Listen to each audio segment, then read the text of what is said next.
Hey everybody, you are tuning in to the Canary News Talk live stream pre-stream. Thanks for being here. Just sending out the text message alert in case anybody didn't get the message. We are going live.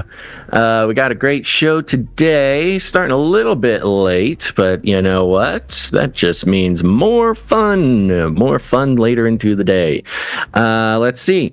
Head on over to canarycry.party. It's a great place. You can find all the resources for the show there. You can join the text message list, the newsletter, you can become a producer. Right there on the thing. And today is a great day to become a producer, as you know, as we all know, inflation sort of reorients the monthly budget for everybody, and understandably, value for value support of a podcast is pretty much the first thing to go. And so, because of that, producership quite low today, quite low. No executive producer yet, and just a handful of streakers keeping their streak going. So if you appreciate the value for value model, but have yet to join in to the illustrious club that is the producers of CCNT, today would be a great day. You'll have our everlasting thanks. All right, everybody. Let's get this party started. Get the show on the road. All right, stay hydrated. Let's go.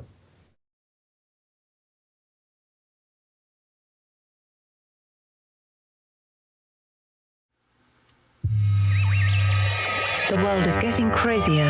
People are acting more and more insane. The end of the world is tomorrow. There's only one thing to do when the world is falling apart. Listen to Basil and Gonz as they discuss this week's news and events through the lens of Bible prophecy. You are listening to Canary Crime News Talk. You're listening to Canary Cry News Talk. Today is September 21st, 2022, and we are live to tape on episode 537. And today, Nyquil Spill. Wah, wah. And signing on from off the grid, Razzle Dazzle. I'm your best buddy, Basil. And my name is Gonz, your favorite Asian provocateur for Christ, a.k.a. the Cabana Boy, live from California, here to serve you a podcast that brings you the best news, which is the gospel message of Jesus Christ, while reporting the egregious with a well-rounded, biblically grounded take on world events. And today's immersion phenomenon is truth-jacking, which is hijacking truths for psychological operations, which I don't think anyone's really nailed down as a definition. I kind of did a quick truth-jacking. I think on the streets, but nothing online I can find. But somehow the controllers of language and definitions have managed to dodge handling that cute term there. But it's true. It's true. The truth is getting hijacked all over the world, and that's what we're here for, folks. All right, you want to jump right into it here, Gonz? You want a little rundown? Yeah, I had to fix something, but go for it. All you. Run it down. Okay, so we're starting off. You know this, folks. If you spend any time on Twitter, there's a new trend. The generation which survived Tide Pods has another struggle laid out in front of them. So we'll be checking into the newest TikTok trends sweeping the nation and the FDA warning list. Of course, we'll be checking in with Flippy and his progress into becoming a legal person. Today is Wednesday, so we'll be checking in with the Russia-Ukraine updates. What are the plans? What are Zelensky's plans for Ukraine after the war? They've already started pondering that question. We'll find out. Then we'll be checking in with Space Force, baby. That's right. It's been a while since we checked in with Space Force. They continue to both follow the noble traditions of the U.S. military complex as well as, well, making some of their own traditions. Then later on, we'll be checking in with some alien update. We'll be checking in with sort of a long-standing aspect of the COVID ecosphere, perhaps the misinformation sphere. Who knows? Perhaps it's a psyop. We'll be checking in with the Eco Health Alliance and some things that have been going on there. Then, even more fun, Washington Post has a lot to say about government military psychological operations. And so we must check in with them, make sure they're doing okay. They seem to be having a hard time. Then at the end, of course, finally, the mainstream is catching up to Canary Cry News Talk's ongoing Antarctica theories. That's right. Once again, we have influenced the mainstream narrative about one of the most beloved fake continents, Antarctica. But before that, Gons, let's check in with our lead story. Now you are cooking. Can I get 2 hamburgers? Yes, sir. With French fries? Yes, sir. What about an omelet? Sure. Got a couple eggs. I like food. Food is good. I like food. Food is good. I like food. Food is good, especially when you put it in some Nyquil. The internet is ablaze, Gons. Ablaze with the new TikTok trends. Surely everybody's heard of this. But I got to say, I learned about this new TikTok trend not because I'm so tuned in to the youngsters or that I have a TikTok, or really, it's only peripherally because I'm on Twitter. No, I learned about this trend because of the one, the only, the indispensable Chris Shillzilla. Shill for sure. That's right. I woke up to a tweet from Mr. Chris Shillzilla, who's always on the cutting edge of what's going on in the world, what's going on the internet. Of course, he is CNN's resident vlogger, so his whole job has to do with keeping up with the kids these days. And let's see here. I'm going to send this link over on the thingy for you guys. I forgot to do that. Apologies. And here we go. Chris Shillzilla. I guess this was last night he posted this, and it's a screenshot. Okay. And one simple sentence along with the screenshot. What in the actual heck is a censored version from Chris there. And what he did was take a screenshot of the trending topics on Twitter, and it says family and relationships trending. Nyquil. The FDA has issued a warning advising the public. Of course, we all trust the FDA and what they have to say about things. Advising the public not to cook chicken in Nyquil, which can harm people and even cause death. At the time of this screenshot, 4,486 tweets containing the words Nyquil and chicken. Gons, I think this marks the end. Surely this has been foretold in the prophecies. Is there a passage in the book of Revelation that talks about cooking Nyquil and chicken? Because it seems pretty apocalyptic to me. Yeah, well, there's wormwood, which spoils the waters, so maybe it's got that connection to the color green. So maybe Nyquil is part of the end times prophecies after all. That wasn't part of the plan. He knew that it was already on top of mind. Yeah. Well, the TMZ article that we have here is headlined, and again, TMZ getting in on some truthing, I guess. FDA warning, NyQuil marinated chicken is disgusting and dangerous. I don't know. I don't know if they put it in the FDA warning that it was disgusting. I haven't heard anybody say it's disgusting. Yeah, this is some great Photoshop job too on the header there with the yeah going on. Okay, the FDA is warning TikTokers who are jumping on the latest craze to beware because NyQuil marinated chicken is a dangerous thing. Sounds as disgusting as it is dangerous. Sleepy chicken is what it's called.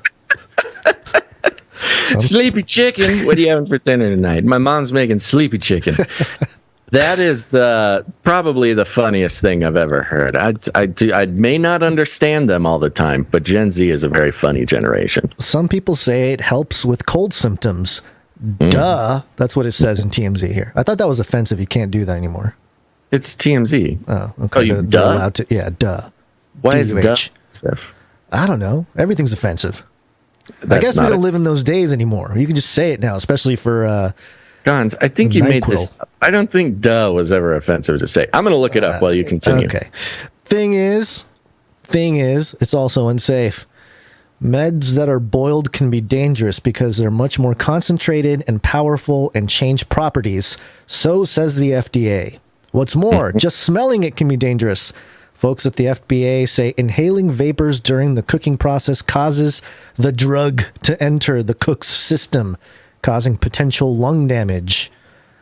I imagine that is the point of cooking some sleepy chicken. But people who are doing this are often using way more than the recommended dosages, and that's a big problem. We're pretty sure it does not taste like chicken. Good job, TMZ. The vocabulary is off the charts. Guns, look, we're not here to make fun of TMZ, okay? I'm just TMZ, respected rack that is here to tell us about TikTok trends and celebrity. It's more important we talk about chicken and NyQuil, sleepy chicken, as the kids are talking about it. Yeah. Well, have you ever come across anybody that's been struggling with the NyQuil? You mean like an addiction? Yeah. I don't know exactly what that looks like. I feel like I have in the past too dependent on NyQuil That's probably true. Fall asleep. So I had a swim coach when I was younger, 10, 11, 12 years old, got me pretty successful for that age group. Well, in college, after my freshman year, sophomore year, he came back as my coach. I had my coach from when I was like a 10-year-old, all of a sudden coaching me in college, which didn't sit well with me. Well, he's trying to connect with us and, our generation. And one day he stopped and he said, the other night, went home, chugged like 6 NyQuil. And we were like, what does that mean? He just drank 6 bottles of NyQuil. And we were like, surely okay, not. Are you joking or what? We couldn't tell if he was joking or what. Yeah. So we kind of thought, whatever. A few weeks later, he asks one of the girls on the team to go get something out of his car. She comes back and she kind of pulls us aside and she goes, hey, Coach has like 60 bottles of NyQuil in the back of his car, just packed full of NyQuil. And we were kind of like, really? Our coach has a NyQuil problem? So I don't know. I feel like this is an unspoken thing because you can just buy it off the shelf, Yeah, there are certain places in the country though you got to scan your driver's license to purchase it. Maybe this is before that time. It's a long time ago. I had a little think about it. I had a little stint recently on NyQuil because when I was sick, and I went and I grabbed. Oh, this was when the world was like ending, and I was like, I need some NyQuil. Just I was like, numb the pain a little bit. Well, no, I was sick. I had a really bad cold or something. And so I went to go get NyQuil and I was like, oh, you know what? The world is ending. The supply chains are breaking down. Like, who knows if you can even get NyQuil anymore, like soon. Right. And this was like 2020, maybe mid 2021. And I grabbed 3 bottles and I go check out. They take my driver's license, scan it. And they say, oh, you can only buy 2 of these. You can't buy 3. Ooh, you're on some list. Well, I think nobody can buy more than 2. But what would be the point of the scan? Just taking to make the sure I'm marks? of age. You can't be a minor and purchase it. Okay. Yeah. Or it's like, if you're older, you get more? Is there like a scale? I wish. Anyway, yeah. So my grandpa's so old, they let him buy 6 bottles of NyQuil at a time. When's the last time anybody talked about NyQuil? This is a marketing campaign. Self-sabotaging marketing campaign. I don't know. I think NyQuil is still pretty common. I know, but you haven't really seen them advertise. This is like the new world of advertising. No, you haven't seen the ZQuil? No, I have not seen ZQuil.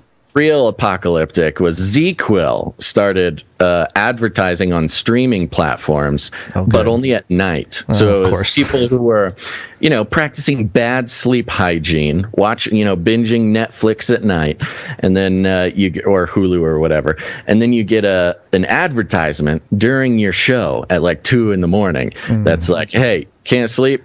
You should go get some ZQuil. It's basically NyQuil, but it's just a sleeping potion and won't help you with colds. They just put the sleeping ingredients in ZQuil. Yeah, it's totally a thing. I'm sure the Google algos love, doing the following the sun model, knowing exactly when to show the ad in waves across the world. Oh yeah, totally. It's crazy. I'm actually not too mad at NyQuil chicken, sleepy chicken. Look, you get it. It's a bad idea. Have you had NyQuil chicken? That is my question. Have you actually done this? I haven't done it. If you drank a bottle of NyQuil and you take down some chicken, I mean, that could count. Gons, that's the dumbest thing I've ever heard. That's like saying if you drink a gallon of milk and eat dry cereal is the same as eating a bowl of cereal. No. The contents don't change. Maybe the artistry, the process might be the different. human art of cooking. Yes, yes, of course. Now look, obviously, people are bored. People are bored. People are just having fun on the internet. Okay, has anybody actually eaten a whole sleepy chicken? Oh my gosh, I hope so. I think so. I don't think so. I think it'd be disgusting. It wouldn't be delicious. Well, it depends. And if you're trying to just get all sleepy, you would just drink the NyQuil. But like I want before you go on, I wondered if it tasted as good as a vaccine. Vaccination. Good question. Blasio thought so. Good question. Yeah. The funniest responses that I've seen to sleepy chicken are not like, "Hey, sleepy chicken's stupid. This generation is gonna die." The funniest one is the people who are like, why is the FDA telling us not to eat sleepy chicken? Is this are we going to take down Big Pharma with sleepy chicken? Why is Big Brother trying to stop us making sleepy chicken in our own homes? We beat Pharma this year. That's how you beat Pharma. Mattered. We're going to change people's lives. That's how you do it. You just sleepy chicken is how you're going to beat Pharma. Exactly. All right, we've fallen off the rails. I said, Gen Z, they are a hardy people. Most of them survived the Tide Pod challenge, and this is just another version of that. It's the sleepy chicken challenge. We're gonna be okay. It's gonna filter out the dumb ones. Oh gosh, spoken like a true eugenicist. It is Wednesday, my dudes. Hey guys, know what day it is? Wednesday. It's time for the Canary Cry News Talk.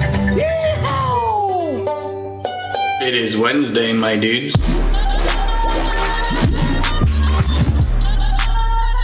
Wednesday.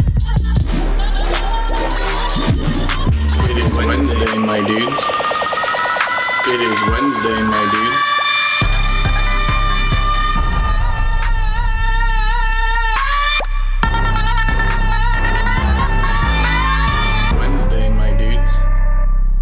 Guns, I am a freedom-loving American, okay? I don't need big brother government telling me if I can or can't cook sleepy chicken NyQuil combo. The government's not telling you. TMZ's telling you. The FDA is telling us, Guns. That is the TMZ.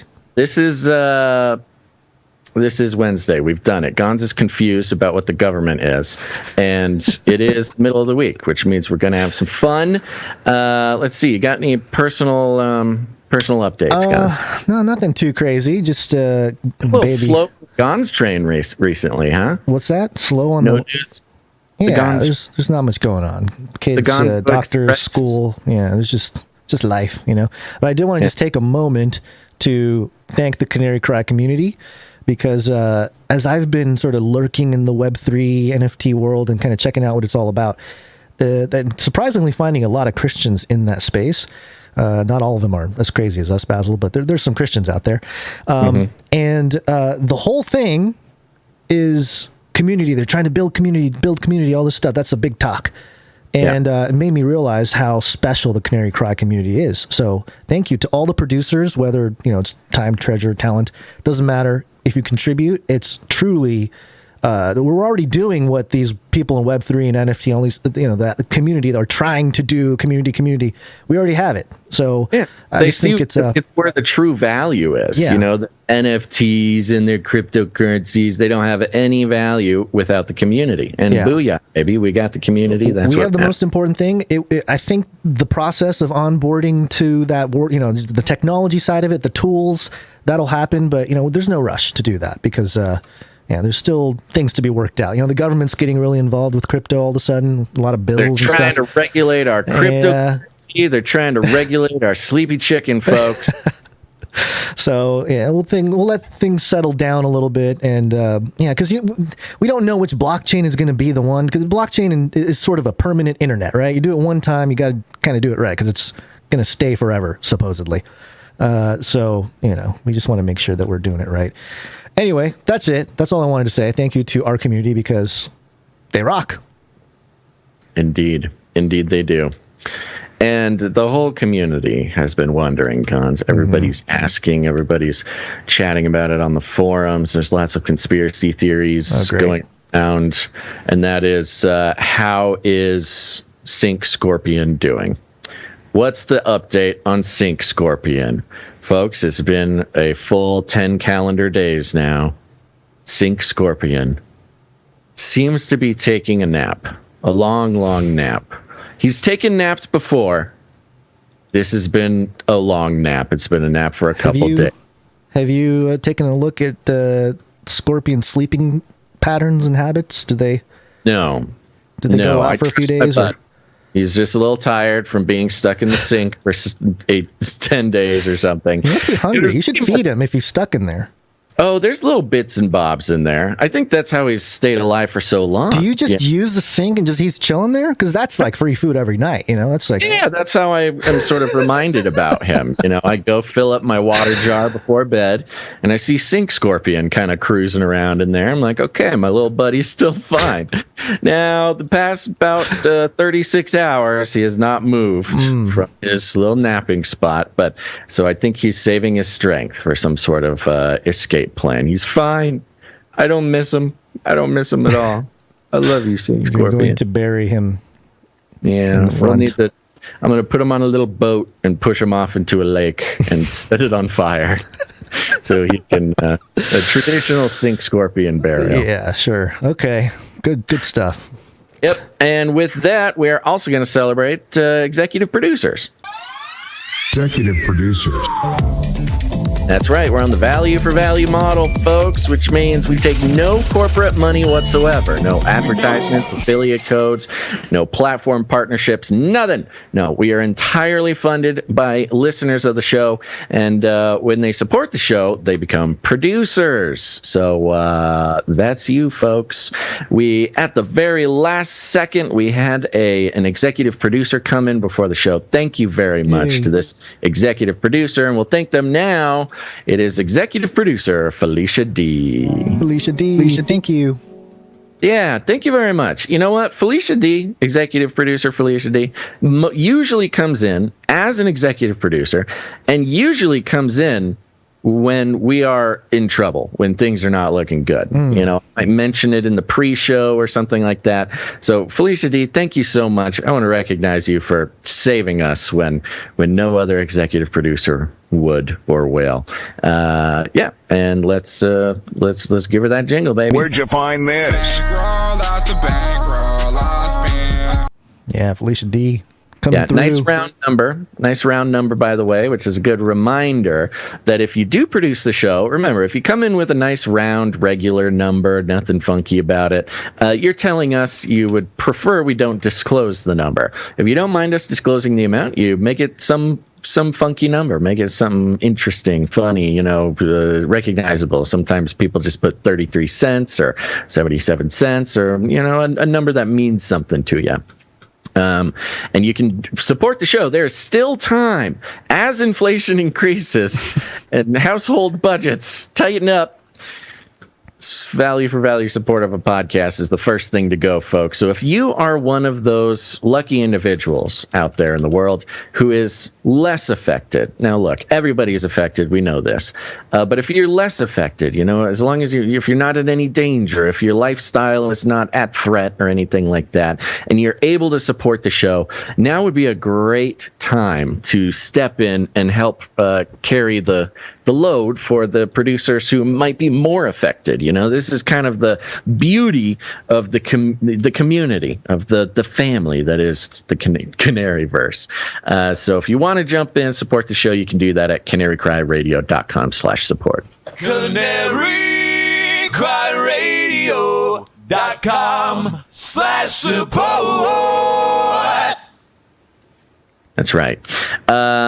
Okay, other than that, I want to mention Canary Crime Meetups. Head on over to canarycrimemeetups.com. Canary Crime Meetup. Just to give you a heads up about the next meetup. The next meetup is the St. Paul, Minnesota, the Twin Cities meetup. That's on September 24th. That is this Saturday. Ooh, this Saturday. Go to Backstory Coffee Roasters at 11:11 a.m. And you can also RSVP over there by emailing miranda.lopez1990@gmail.com. I hope the St. Paul, Minnesota, or just all Minnesota Canarians show up to this one. This would be a fun one. This is the first meetup in the Twin Cities, and I know for a fact that there is a nice collection of Canarians out there.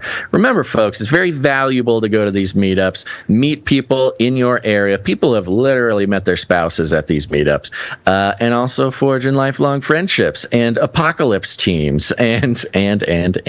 So go check it out, St. Paul, 11:11 a.m. this Saturday at Backstory Coffee Roasters. And there's more meetups coming up. Just head on over to canarycrimemeetups.com to check them out. We'll see you at the meetup. This is fun.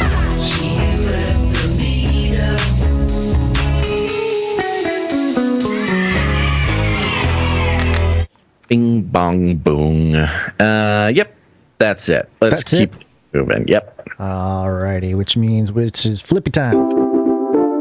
Flippy update. Do you want fries with that? All right. Flippy, you know him. You love him. It's our colloquial name for the disembodied robot arms that are taking our jobs, enslaving our children, and flirting with our spouses. Today, we talk about Flippy to explore all the new, fun, and exciting ways that robots are taking over the world and how there's nothing we can do about it. Today's Flippy update is coming from Reuters.com, so you know it's legit. This is an update on a previous Flippy update that we've an update on an update, if you will. And the headline is Scientist Renews Bid to Name Artificial Intelligence as U.S. Patent Holder. Computer scientist Stephen Taylor on Monday asked a U.S. appeals court for a new hearing in his lawsuit seeking recognition for his artificial intelligence system, DABUS, as a patent inventor, arguing again that the system is an individual under federal law. Taylor is challenging an August ruling by the U.S. Court of Appeals for the Federal Circuit that the Patent Act does not allow patents for AI-created inventions because it interprets the term individual as relating to inventors to mean a natural person. I remember this. Oh, yes. We reported on this the first time around. Natural person is a pretty dangerous term to be focusing in on. What are you, a Terran or something? Natural person. Technology is part of nature. It's just shaped differently. Right. Well, there's, it brings in cyborgism, brings in test tube babies, brings in, someone might ask about, trans individuals. What does natural person mean to the courts? Quote, Merriam-Webster favors our definition of individual, Taylor told Reuters on Monday. Taylor's attorney, Ryan Abbott of Brown, Neri Smith & Can, said the Federal Circuit's decision, quote, was not consistent with Supreme Court precedent or the language and purpose of the Patent Act. The U.S. Patent and Trademark Office declined to comment. Taylor used DABUS, short for Device for the Autonomous Bootstrapping of Unified Sentience, to create designs for a beverage holder and a light beacon. Illuminatus. Oh, the light beacon? I like the beverage holder. He invented a koozie. It's an AI koozie. Koozie and Illuminati signaler. Sure. The PTO and a Virginia court rejected patent applications from Taylor seeking to credit DABUS as the inventor on the grounds that the system is not a human being. Taylor challenged the decision at the Federal Circuit, which hears patent appeals. Circuit Judge Leonard Stark wrote for a unanimous 3-judge panel last month that, quote, there is no ambiguity. The Patent Act requires that inventors must be natural persons. That is, human beings. Okay, well, what does it mean to be human? The battle rages on. This is the deconstruction of language. Isn't that fascinating? How we're just... It's happening in the courts. It happens. I mean, it always happens in the courts. Remember Bill Clinton? Yeah. Well, it depends what the definition of is. Right. Stark said the Patent Act requires inventors to be individuals, and that an individual is a human, citing the words ordinary use and its context in the Patent Act. Define ordinary. Okay, they're busted, Brown. Taylor requested a hearing on Monday, either before a new patent panel or the federal court circuit. He argued the panel ignored dictionary definitions and the U.S. Supreme Court precedent that says an individual is simply a singular entity and not necessarily a natural person. Taylor also argued that disallowing AI-invented patents goes against the Patent Act's purpose to promote innovation. Quote, at minimum, the panel opinion should have wrestled with the ambiguity created by technological evolution and the results that flow from prohibiting patents on AI-generated inventions, Taylor said. Courts in Australia, Europe, and United Kingdom have similarly rejected attempts by Taylor to name DABUS as the patent inventor. DABUS has received a patent in South Africa. We did that. We did know that happened. We thought Elon got in on that one. Yeah. Then it gives some of the details for the case numbers and things like that. Now, why is this important and why is it in the FLIPPY update? Of course, we know that the trajectory of society, the technocratic elite society makers are trying their darndest to challenge the idea of what it means to be human and what it means more specifically to be a person. Personhood of robots being one of the broader movements that have been brought up countless times now in the courts. We've been following court cases like this since 2015 or 16, and even before that for animals.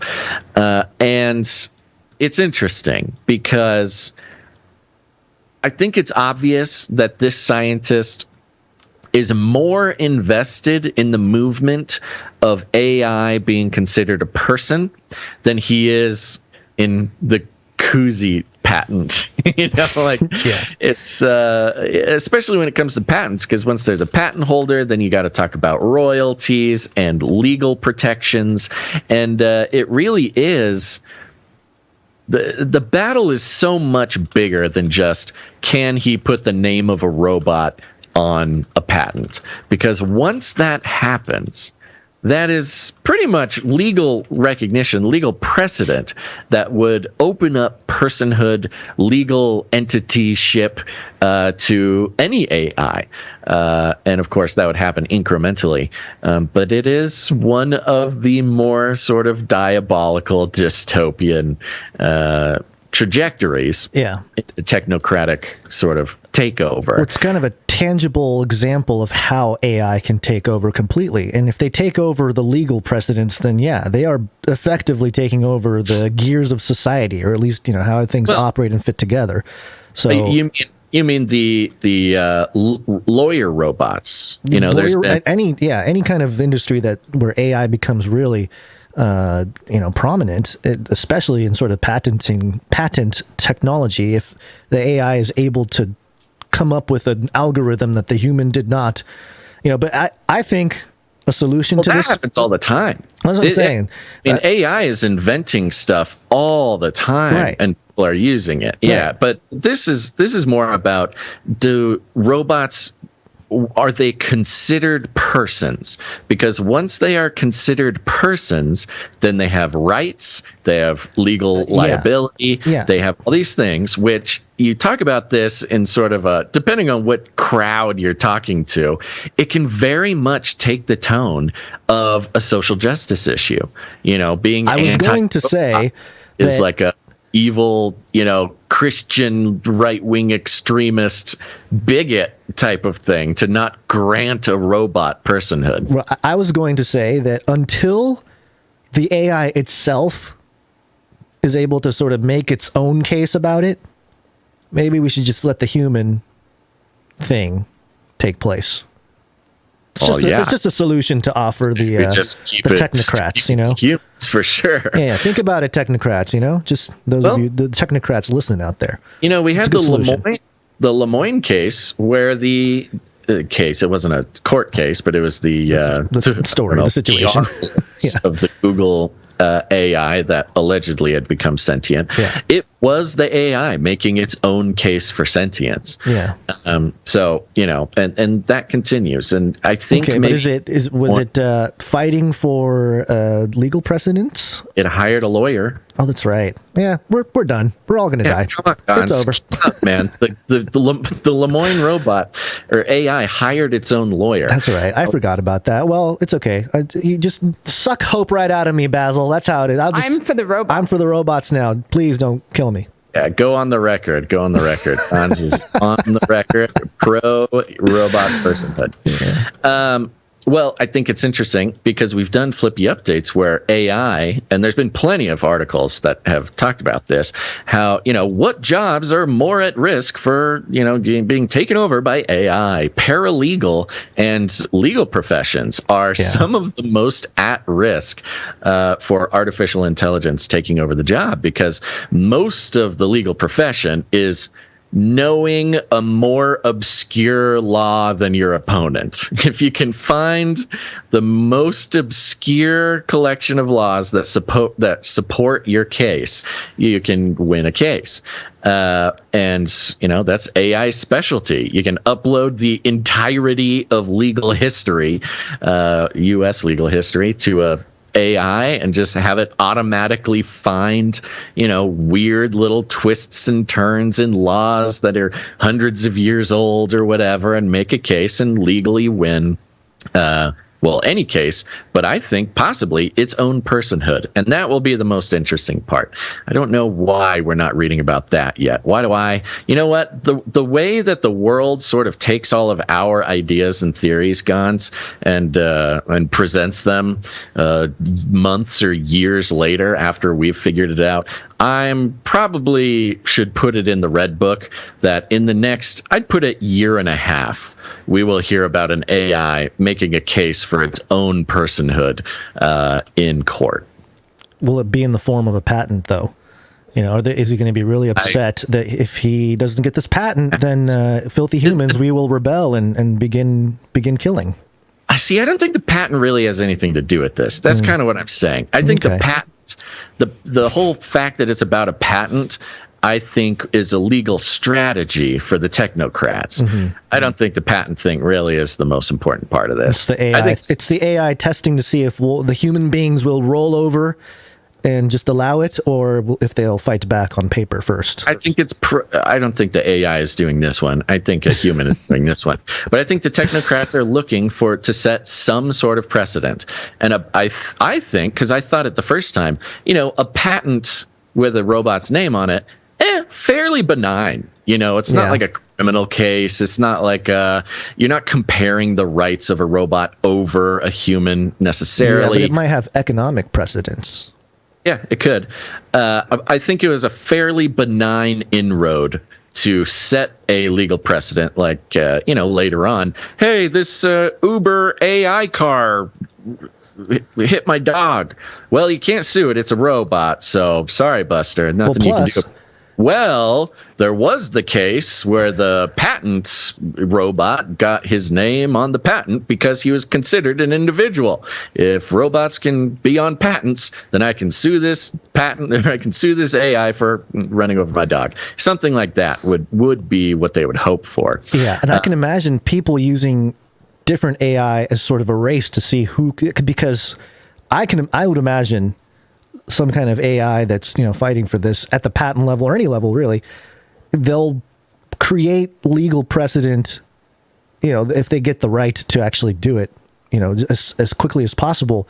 Then as time goes on, it's whoever has it at that moment, because a new law can just be spun up because the AI is so smart. It's just out. You said finding the most obscure. What if it can just create its own? What do you mean? You mean like get it voted into law, like from a? Yeah, I mean, if court or something. If it's able, because now that my brain is sort of going in different directions. The law out of nowhere, but it could, find a legal route, I guess, to. Yeah. So what if it patents? It wants patenting of a technology that allows itself to be patented every time they come out with a new thing. I don't know. I'm just trying to be thinking deeper into this, but it's going into whole different directions. You're probably going to be right. I mean, who knows? I don't understand what you're saying, but I'm sure we'll read about it in about it. Okay. So, anywho, there you go. The battle for the personhood of Flippy continues, and I don't think it'll take much longer for at least incremental steps into legal liability, legal entityship for at least artificial intelligence, which then, once the AI is a person, that's just the mind of a robot arm in the end. Mm-hmm. Yeah. You're going to pants off of these robots, Salt Paul in the chat said loophole. That's the word I was looking for, to try to explain how if they can figure out a loophole to keep creating their own sort of patent rights or whatever, then you have an AI you have competing AI trying to come up with the latest legal thing to justify their win. That's already happening. That's what I'm saying. Yeah. Is we have legal AIs, like paralegal AIs. No, I know we have that, but it's not necessarily winning the rights of whatever at the moment, right? You still have that human intervention stopping it. So I'm saying will happen. Okay. I predict that we will hear about a case of an AI paralegal fighting for its own personhood in the next 18 to 20 months. Okay, we're all doomed. Russia. Fight for Ukraine. New world order. Yeah. As if the AI taking over was not enough to melt our brains. We have Bloomberg.com. Headline here. Putin calls up more troops, resumes nuclear threat over Ukraine. There it is. He's back, baby. It's heating up. You thought he was going soft. It's really funny. Before you get into this, I'll just mention, I was recently sort of just trying to keep up with what was going on. There's quite a lull after, Ukraine's big offensive. They won back, blah, blah, blah, blah. It was fairly quiet. And there were some pretty popular analysts who were like, it's kind of weird. We haven't heard a nuclear threat from Putin in a while. Yeah. I mean, I guess that's good news. He's stopped threatening nukes. Haha, we win. And then it was like a day later this came out. That's how it works. Make the call. All right, here we go.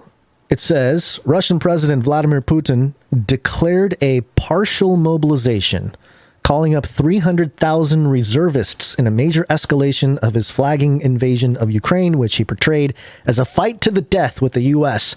and its allies. As Russia moves to annex occupied Ukrainian territory, Putin also renewed his warnings of a nuclear threat. Quote, when the territorial integrity of our country is threatened, we will certainly use all the means at our disposal to protect Russia and our people, he said in a televised national address Wednesday. This is not a bluff. Scary, scary, scary, scary. You know, when they say this is not a bluff, that's how you know it's totally not a bluff. Yeah, well, is he holding up his end of the bargain here? Because I feel like Putin, he's not following directions for World War III. He's supposed to pull off the nuke already, blow some stuff up. Yeah, well, sounds like what's exactly being threatened, huh? Yeah, why doesn't he do it? You sound a little bit too anxious for Putin to launch the nukes, guns. Okay, well, dailymail.co.uk here. Putin keeps the world waiting. Russian leaders' promised 6 p.m. address declaring war fails to happen.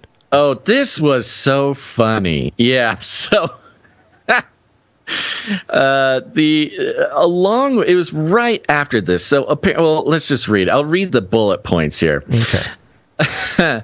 Yeah. Where did you read the whole headline? Yeah, the whole headline. Putin keeps the world waiting. Russian leader to make address to declare war within hours after postponing it on Tuesday, amid confusing reports from Kremlin and scoffing from rivals that he can't even mobilize a speech.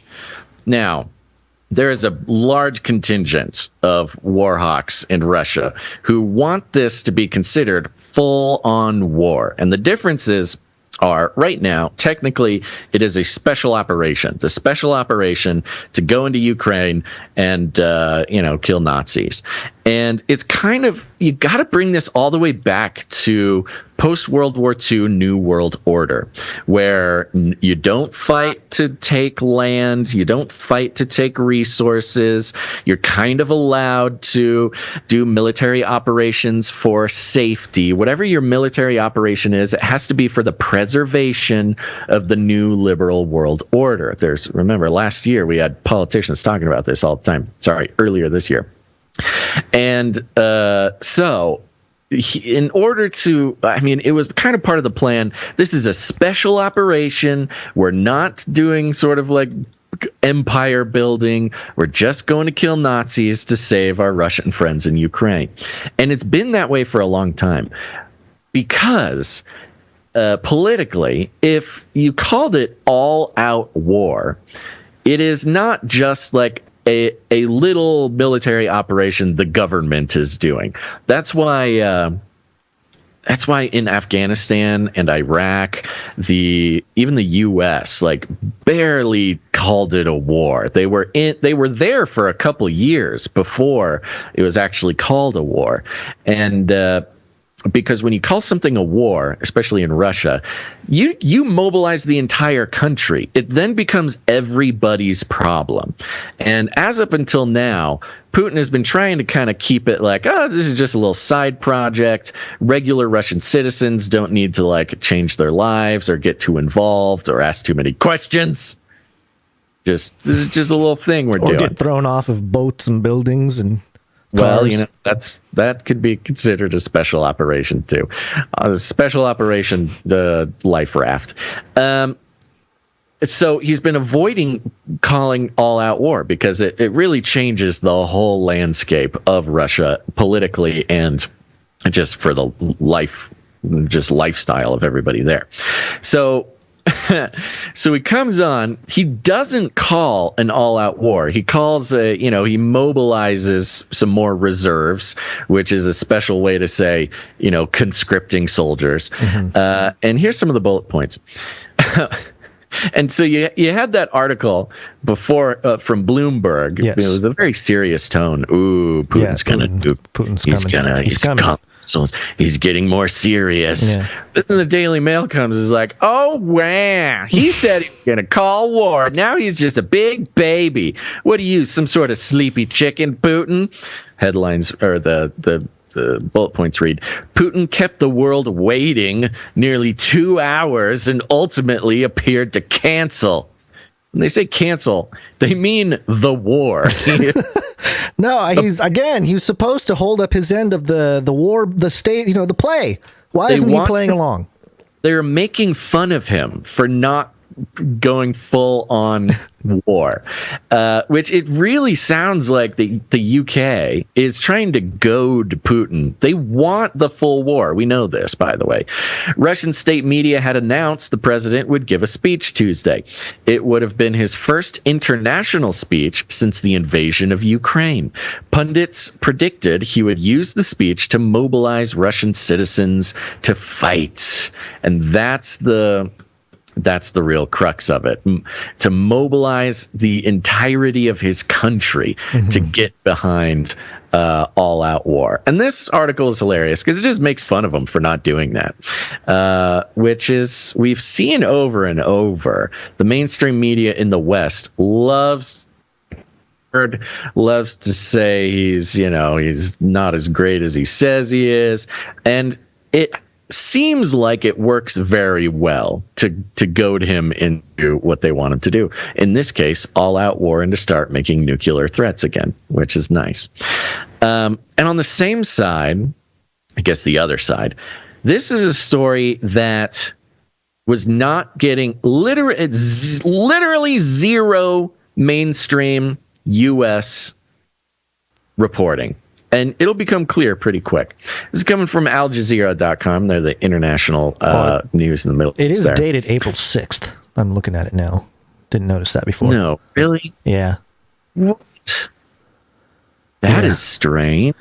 Unless what they was did, the one I was I think so. Oh, no. You put it in there. Well, do you remember this quote? No. Because I could not find this quote anywhere else. I might have. I might have seen or heard about it from some more fringier posts and stuff, but I don't think there was. I didn't remember a mainstream source on it. So I mean, it's fine. Interesting. I got this quote. I got this article from another outlet. Another that was a Rumble video. I know. It's just an outlet, a non-mainstream outlet. There you go. I said, I don't want to pull the non-mainstream. So the non-mainstream is posting this more recently, but this is sort of some mainstream backup for it. But it's interesting. Listen to it. Zelensky says, wants Ukraine to become a big Israel. Ukrainian President Volodymyr Zelensky has said he wants his country to become a big Israel with its own face after the Russian invasion ends, stressing that security would likely be the main issue in Ukraine during the post-war period. And I think it actually makes it more interesting that this was back in April, because this was the war had really only been going on a month and a half by April 5th. Yeah, I feel like he said the quiet part loud here, though. He was not supposed to say that. It's the purpose of this is the transformation, at least from his perspective here.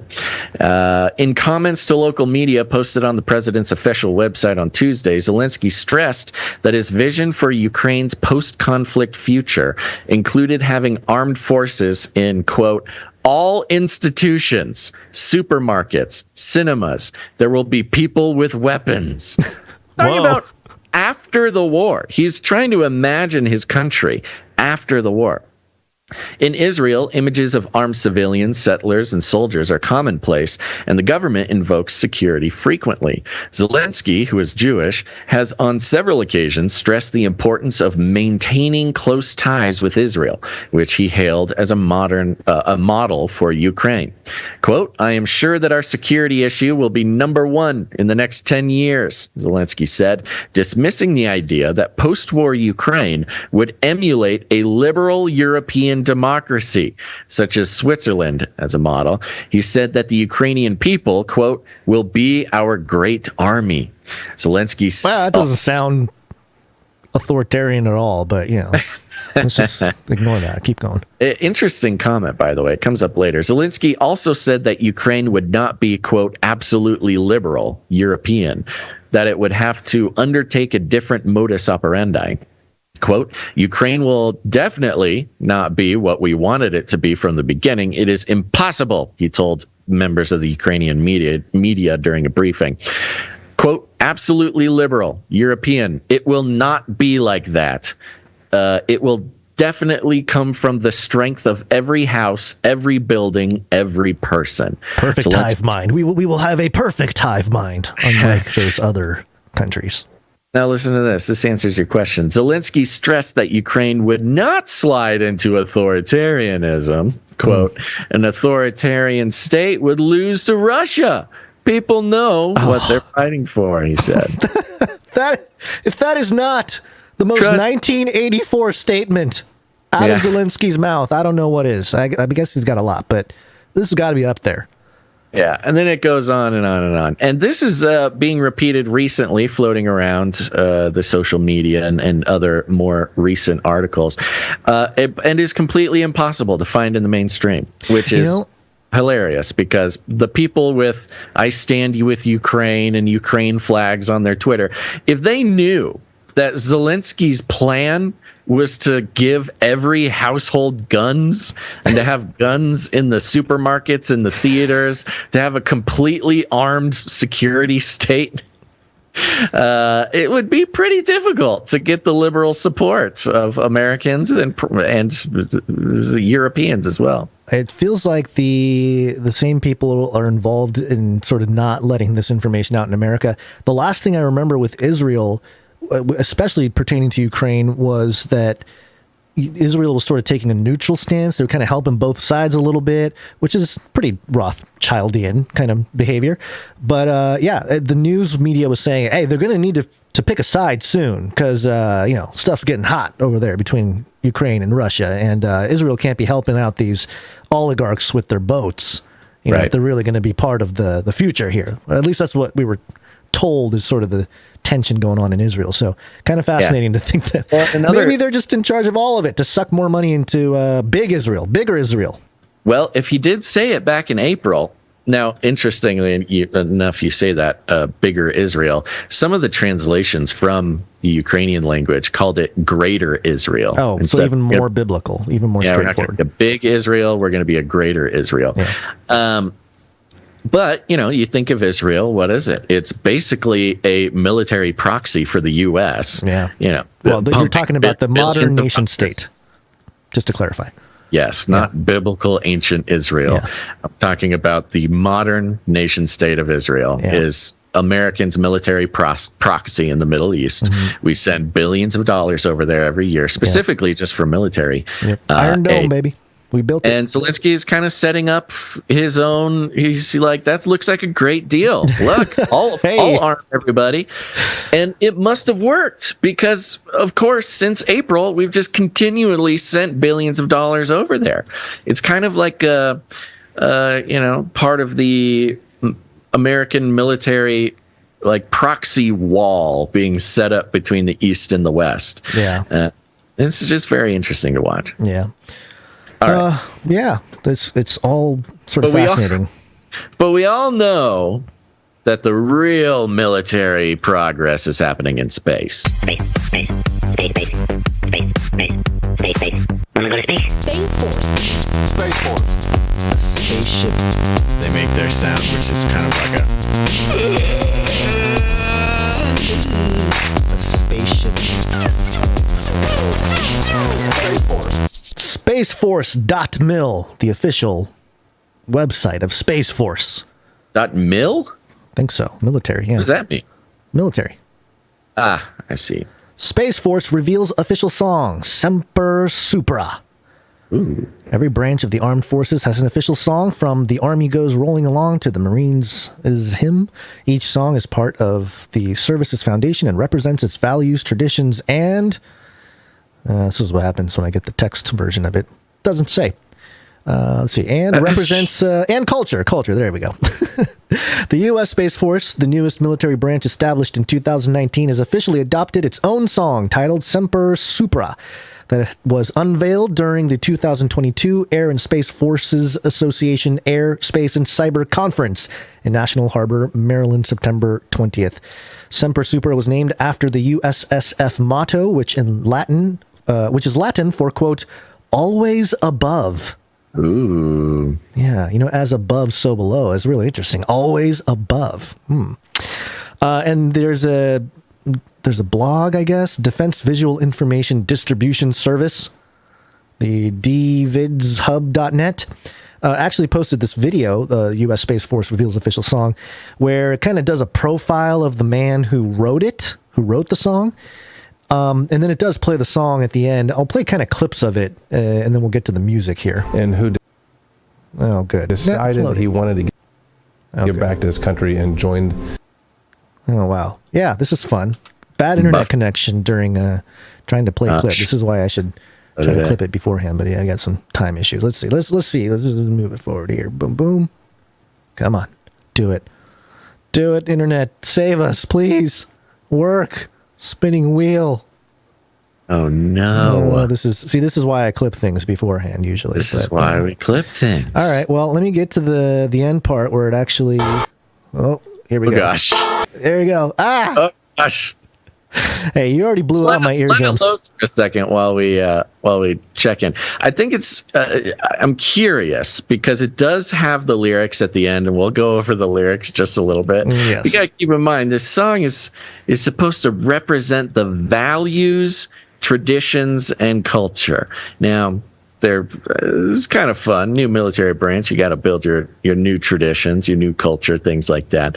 But setting your values is a very interesting part of it. I wish I would have pulled up. Maybe I can do that while you play the song. Okay, how are we looking? Still get the spinning wheel there.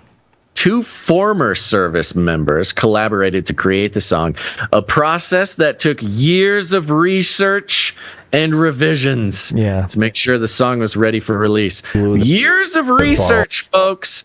That is what we are about to hear. Here's a quote. The song was a long work in progress because I wanted it to encompass all the capabilities that the Space Force offers and its vision, said James Tekenor, a singer-songwriter who created the lyrics and melody, was the visionary composer and driving force of the song's creation. This is going to be this guy's legacy. Oh, yeah, no, everything you're saying there was in the video there, so you're basically reading it. Let's. I think it loaded here. Let's pick it up. About 50 seconds left in this video.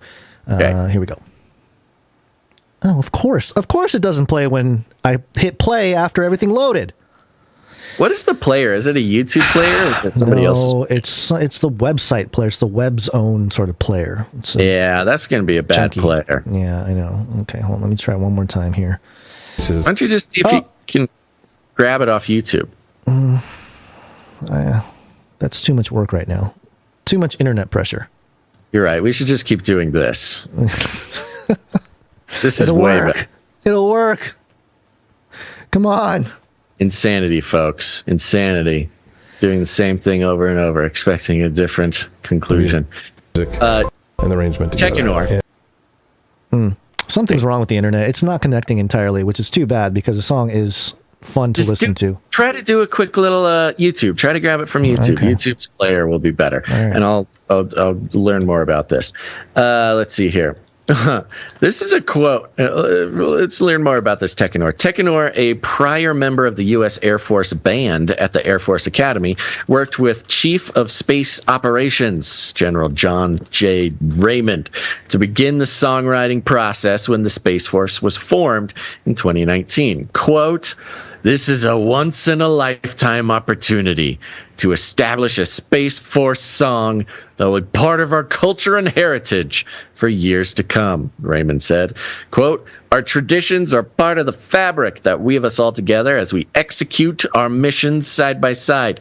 I will be proud to sing Semper Supra alongside my fellow Guardians." Oh yeah, I forgot Guardians was the name of the Space Force soldiers. After creating a foundation for the song, Tekenor's project was sent to various military bands that could create a musical arrangement to give finishing touches and complete the song's sound. 12 musical submissions of the song were under review. Tekenor then collaborated with chief musician Sean Nelson. You know who else was a chief musician? Lucifer. U.S. Coast Guard Band trombonist. Ooh. And Saffarain. All right. Got a trombonist on the job, Guns. Yep. Okay, so we got it here. You ready? Yeah, I'm ready.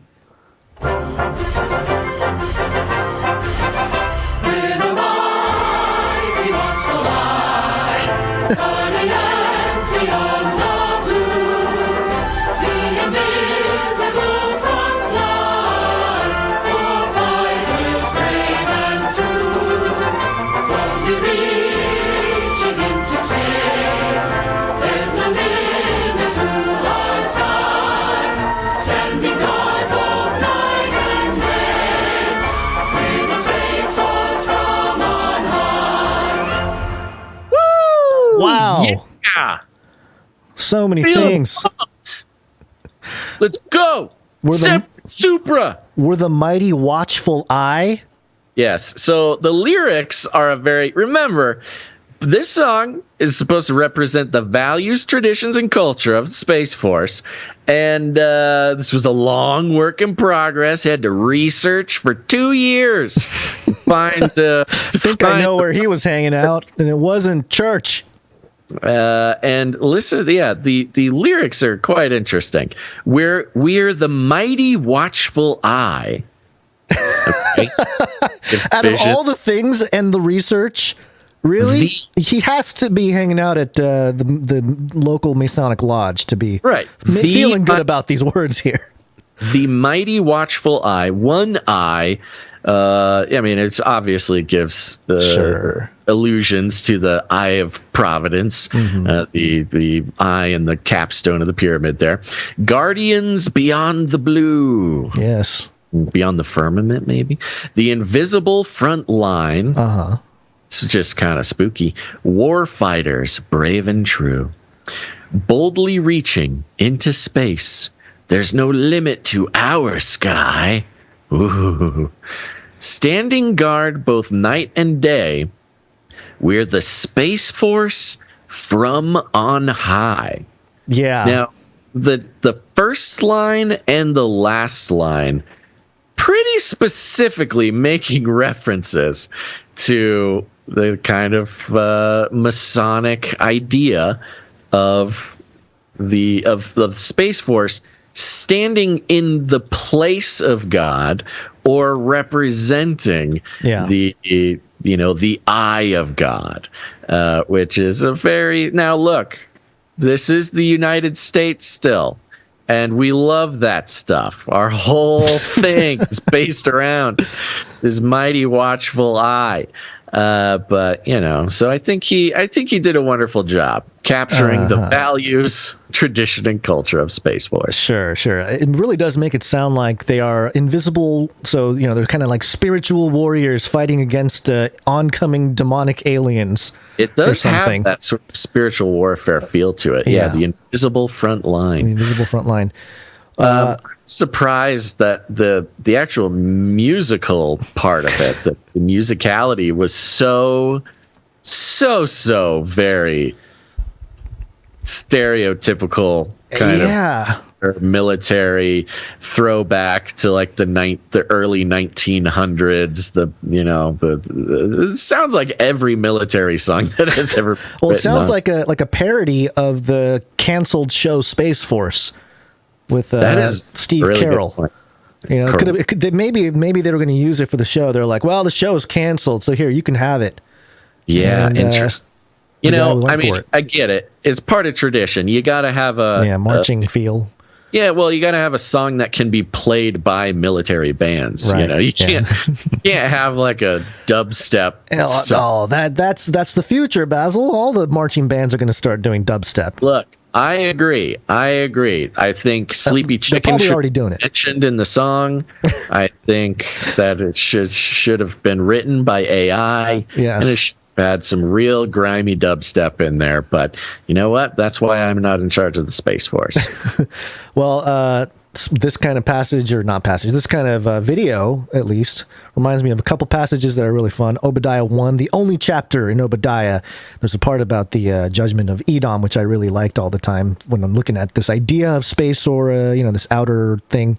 It says, though you soar like the eagle and make your nest among the stars, even from there, I will bring you down, declares the Lord. Interesting. Ooh. Nest among the stars. Now, who's going to be nesting among the stars? Very interesting.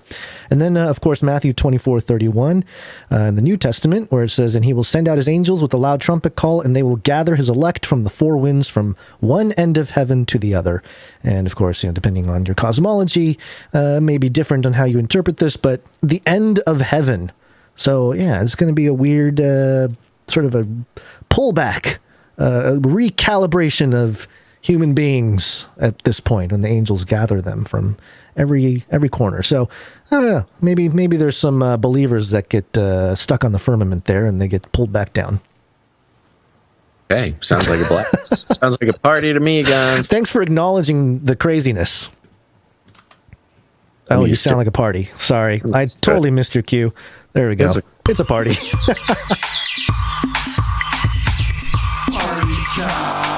Go to canarycry.party. It's a website with a tree of links that leads to everything from where to listen to the show, watch the show, produce the show, connect with us and the community. Welcome to Canary Cry Party. It's the place you wanna be. So say, welcome to Canary Cry. Gameplay, Canary Cry Party.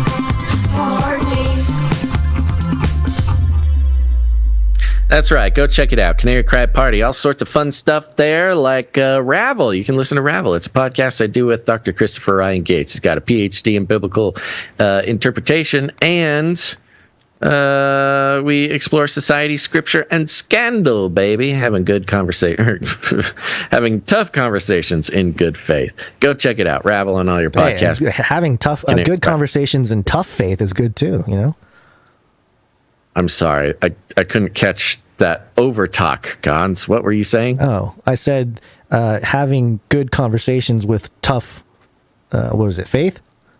Yeah, in tough faith? Yeah, it's good too, is what I'm saying. Hey, sounds good. Sounds like a blast. Yeah, our connection is not great today. Really? Okay. Like the Skype connection, there's some delay because we keep talking over each other. Go ahead. Oh. Well, if it's not one thing, it's another. It had to happen. Canary Cry Clips on YouTube. Go follow Canary Cry Clips. It's this show all clipped out, shareable, careable, bite-sized pieces for you. Go subscribe to Canary Cry Clips on YouTube and Odyssey, and join the text message alert system. You might not be getting the notifications on time for when we go live on YouTube or wherever, but if you text the word Canary to 877-740-3226, that's Canary to 877-740-3226. Whee! And it's time to thank some producers. It's break time! Come on, take a break. Okay, we're slogging through the week, folks. We're making it happen. But you already know this. We're on the value for value model, which means we take no corporate money whatsoever. Why would you want corporate money involved in your news deconstruction and analysis? It kind of goes against the entire point. The things being analyzed, the deconstructions happening, are almost always a direct reflection of corporate money being in the news industry. And so that's why we don't do any advertisements, no affiliates, no platform partnerships, no nothing, which, sounds integrous, but it does create a situation where the only way that we can continue doing the show is with the support of our producers. And if you get value out of this show, it is imperative that someday, in some way, value gets put back into the show. It's the only way that it works, honestly.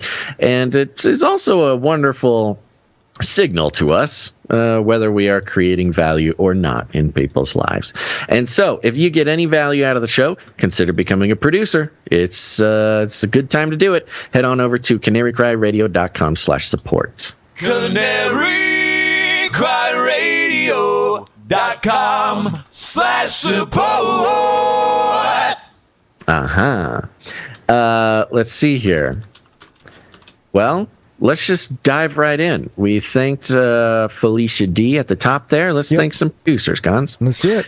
We're going to start with producer Jeanette R. Ooh, wrong button. Ooh. But a ding as well for Jeanette R. Yeah, Jeanette R. Was supporting on the Patreon and upgraded their support to the 1176 level. Thank you very much for upgraded support, Jeanette. Thank you. Scrolling. Okay, next we have Sir Morv, Night of the Burning Chariots, 142 episodes in a row. Out in the street. Fast thing on 2 feet.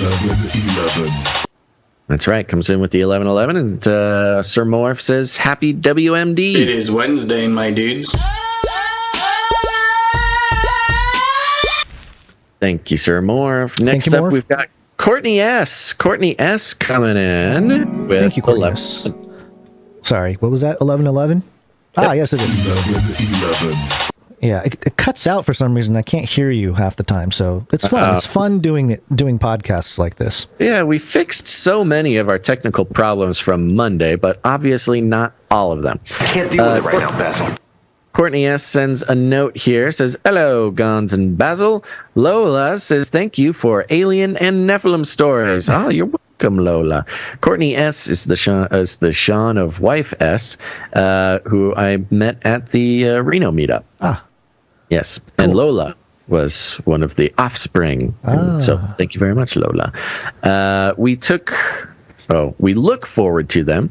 Listening to your show takes care of some homeschool lessons. Listen to that, Gons. You ever think that we would be proxy homeschool teachers? No, but my mother was a teacher for pretty much her whole time in America, so there's maybe some teacher vibe that we give off. So sure, yeah. Okay. A little request. Can you play So Suspicious jingle? Sending love. So Suspicious. Oh, yeah. I was trying to get my soundboard up today. We ran out of time, though, because that's mainly the one I want to have available to me at all times. You got that one?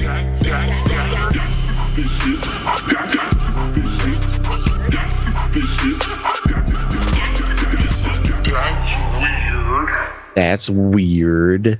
Thank you very much, Courtney S. And big shout out to the whole S family there. Sending love. Thank you, Courtney S. Next up, we've got Sir JC Night of the Techno Squatch, 148 episodes in a row. Oh yeah, Streakalicious. 1001. 1001. Amen. He says, Happy Wednesday, my dudes. Thankful. Well, I'll give him a better one. It is Wednesday, my dudes.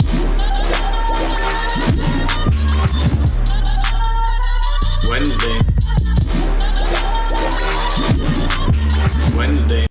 I don't know about better, but we do know Sir JC likes those rump rattlers. Yeah. Thankful for the Canary Cry community today. Thank you very much, Sir JC, for your continued support. Thank you. Next up, we've got Sir LX Protocol V2, Night of the Brain Protocol, 78 episodes in a row. 78.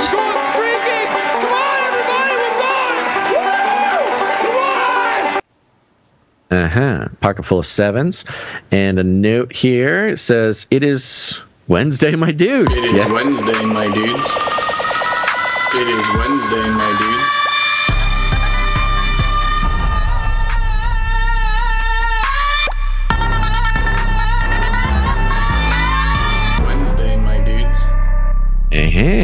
Thank you, and have a blessed day.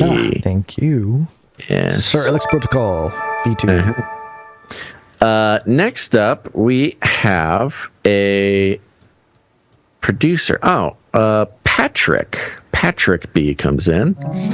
Thank you, Patrick B. Let me double check the amount here.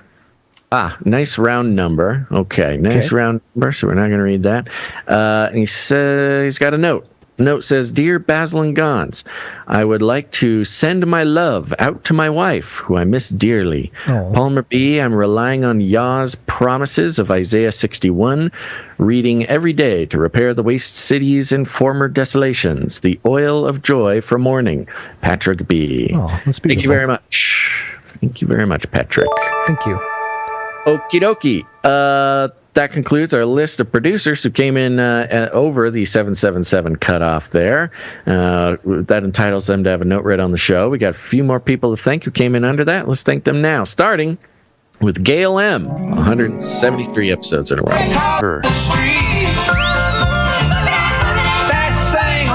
Women rule. Thank you, Gail M. Next, we got Veronica D. 173 in a row.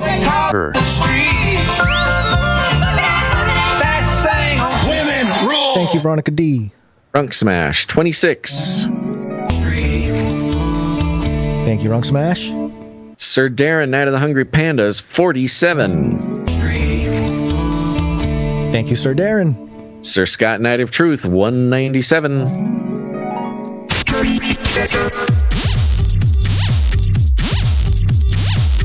Thank you, Sir Scott.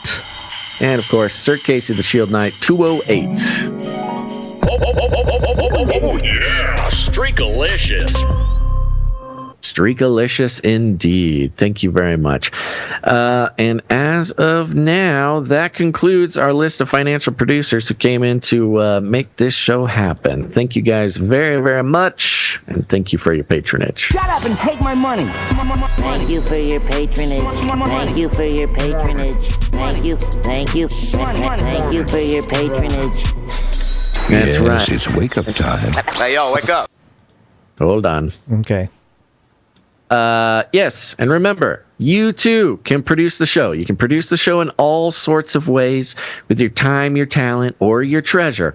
But you can find out all sorts of fun ways to support the show by heading on over to canarycryradio.com/support. canarycryradio.com/support. We good? There. We good? We good? Yes, I'm good. Gon's got the Joe Biden shots before the show. They work. They work. All amped. All right. We beat Big Pharma. Okay, let's wake up. We beat Big Pharma with aliens. But as the days of Noah were, so shall also the coming of the Son of Man be. Inverse.com. Saying things. It's almost like they're setting up for something. I don't know. But the headline here is, the solar system could be littered with alien artifacts, even on Earth. Inverse.com. Okay. Really kind of. Could be. Yeah. They're just slowly trickling, you know? It's a trickle. Solar system could be made of Rocky Road ice cream. Don't point out the logical absurdities of Inverse's headline. How dare you? Right, you're right. Mm-hmm. Do aliens exist? Almost certainly. They're certain about aliens existing. Almost, yeah. The universe is vast and ancient, and our corner of it is not particularly special.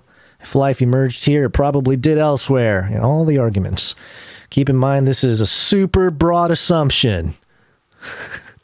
A single instance of fossilized archaebacteria-like organisms 5 superclusters away would be all it takes to say, quote, yes, there are aliens. That's it, huh? If we can find them somehow. They can't find them. There's a segment about wiretapping ET. It talks about techno-signatures and how we may not even know what we're looking for. We have no idea. And then there's the aliens nearby, of course. It takes a certain amount of time, radio waves and whatnot to get here. Then it talks about the Galileo project, founded in July of 2021 by Avi Loeb. We've been kind of tracking Avi Loeb making all the claims here. And Frank Laukian of Harvard University. The Galileo Project is the first scientific research program to search for astroarchaeological artifacts near Earth. They mostly use the term extraterrestrial technological civilizations, ETCs, instead of ETI. Basically the same thing, but without judging alien intelligence by human standards. What is human standard anymore if AI is a person? Need to promote equity and inclusion of all alien intelligences. Yeah. Then it talks about UAPs, how the Galileo team is designed and built and deployed their own observation equipment and AI to gather and interpret these data.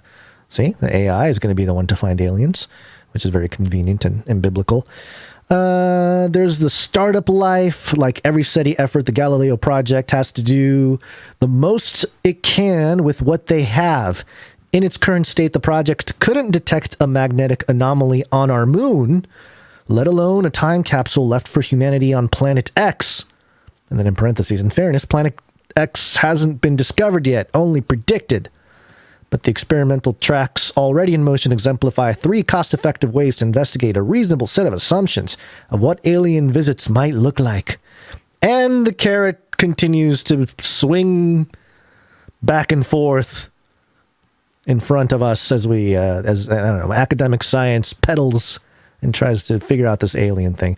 So I don't know. There's nothing new here. It's just more rhetoric for funding of SETI and whatnot. Okay.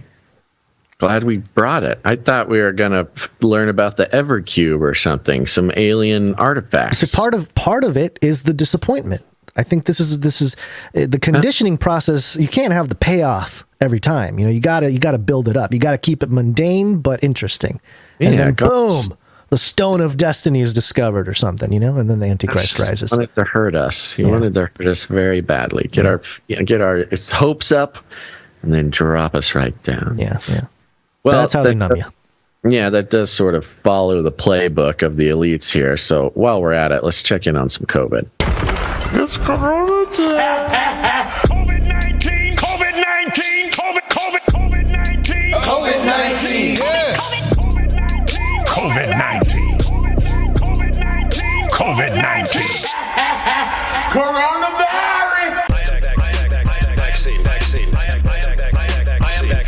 Vaccine, number one way.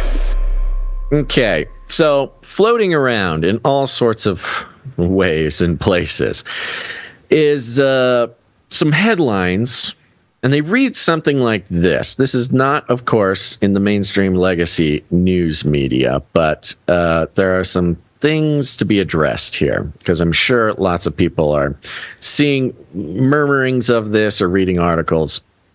JustTheNews.com has a headline: Former EcoHealth Alliance vice president says Fauci-funded group developed COVID-19. Now, none of this is new. Okay, we're all aware of the storyline that continues to develop in the mainstream, or find its way to the mainstream as time goes on and more information is found, specifically, regarding the Wuhan lab leak, the Wuhan lab theory. And we do not know what you are talking about. We all lived through this, and we are aware of EcoHealth Alliance and Fauci signing the checks to fund EcoHealth Alliance, with it, which in turn funded the Wuhan lab. So we're all aware of the theory, which is gaining more and more sort of mainstream, if not support, at least not burning people at the stake for mentioning it. But there's this new thing, this new aspect, and again, I say new. This whole storyline started in about January of 2022, but there's a big update. So just for a quick little idea, it says here, a former vice president for the EcoHealth Alliance, a major funder of the Wuhan Institute of Virology, claims that his organization, quote, developed SARS-CoV-2 through gain-of-function research that makes viruses more dangerous. Here's a quote The process of developing SARS-CoV-2 was also described in detail in the proposal submitted to and ultimately funded by the National Institutes of Health, the National Institute of Allergy and Infectious Diseases, by EcoHealth Alliance with the WIV, that's Wuhan Institute of Virology, and University of North Carolina listed as collaborators, according to the sworn declaration of Andrew Huff, who is represented by the attorney Thomas Renz. And that is sort of the update, is this sworn declaration of this fella, Andrew Huff. Now, I have his Twitter thing here, which has kind of a strange number of followers gone. So I just want to make note of this real quick. Will you open up his Twitter account and tell us how many followers he has? He's following 198 and he has 33K followers. Oops. No, wrong button. These buttons are too close together. 33K. Yeah, 33,000 followers on his Twitter. Okay, interesting. Just interesting. He joined in October 2021. His account isn't even a year old. Not even a year old. Ooh, he's got a Truth Social account and a Rumble and a Getter. Of course he does. And so his bio says on Twitter, former EcoHealth Alliance VP and whistleblower, Army combat veteran, scientist. And then he's got his Truth Social, his Rumble, his Getter. So you can really tell kind of where he's at, what side he's on, what he's going for. You can see his first tweet here. He says, below is the link to a copy of the report about the real origin of SARS-CoV-2 sent to the U.S. Senate and Congress last week. My declaration in the document was provided under oath with penalty of perjury. And you can take a look at the document. There it is, and it's exactly what he's saying it is, and it follows sort of suspiciously along the lines of what we've all sort of been talking about for a couple of years, as far as the relationship between Fauci, the EcoHealth Alliance, and the Wuhan Institute of Virology. However, it's interesting how he didn't make his Twitter account until like 2 years into talking into that theory developing. Now, he also wrote a book, which I put the link there to his book, and his book They all got books. They all got books. The Truth About Wuhan. Wuhan is what it's called. How I Uncovered the Biggest Lie in History. Ooh, how he uncovered the biggest lie in history. And just to read a little bit about the book, it says about the book. Okay. Is this the cover, before you read it, is this the cover of the book? This red and just the text? Yeah. Because he needs to do better. Well, it's... Maybe the red is just signaling to Republicans, like, hey, I'm one of you. You're missing the point, because it is very almost exactly Trump hat red with white Trump hat font on top of it. There you go. Dr. Andrew G. Huff. It's not an accident. Shocking new insider information that shows what really happened in Wuhan, China at the start of the COVID-19 outbreak and the ensuing cover-up. The day that Dr. Andrew G. Huff left his senior scientist and vice president role at EcoHealth Alliance was one of the happiest days of his life due to the corruption he had witnessed at the organization. Wow. However, he thought working there would be... he never thought working there would be of any great consequence to the future. I don't believe him.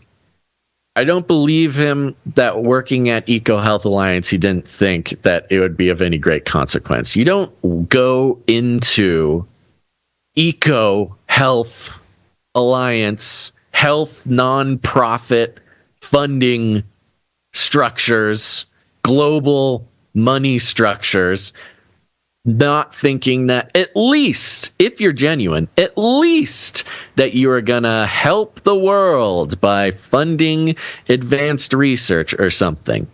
But okay, he was wrong, because as an EcoHealth Alliance insider, Dr. Huff had a ringside seat to one of the biggest cover-ups in history. The Truth About Wuhan contains new research and a breakdown of why the development of COVID-19 in the United States and China The development of COVID-19 in the United States and China was supported by the U.S. government to collect intelligence on laboratories in China. Dr. Huff, an expert in the fields of bioterrorism and biowarfare, is a whistleblower who will show why the reasons the lab leak was covered up are incorrect. The reasons it was covered up were incorrect. So you might think you know why there was a cover-up, but you're wrong. He's going to tell us. He worked on the classified research side of the program as a U.S. government scientist. The program. So the COVID-19 program. He worked on the classified research side of the program as a U.S. government scientist. He knows the real how and why COVID-19 emerged. Okay. Besides exposing the conspiracy and cover-up, Dr. Huff also puts forth policy solutions and recommendations to prevent lab leak virus in the world again. Of course. Any comments so far? Because there's more. You know how I feel about this already. We kind of talked about it beforehand, but this is this has there's to something be. I'd like to say for the podcast before I move on. So what was that? I said, I know you and I talked about it. I'm saying, is there something you would like to say for the podcast? Yes. I have trouble hearing you sometimes coming through. It's very strange why that is happening. Well, yes. The obvious thing here is that this is a complete psyop. I mean, if you're going to talk about the... Okay, hold on. You're jumping ahead. Oh, okay, fine. You can't just jump right into psyop, okay? We got to know why it's a psyop.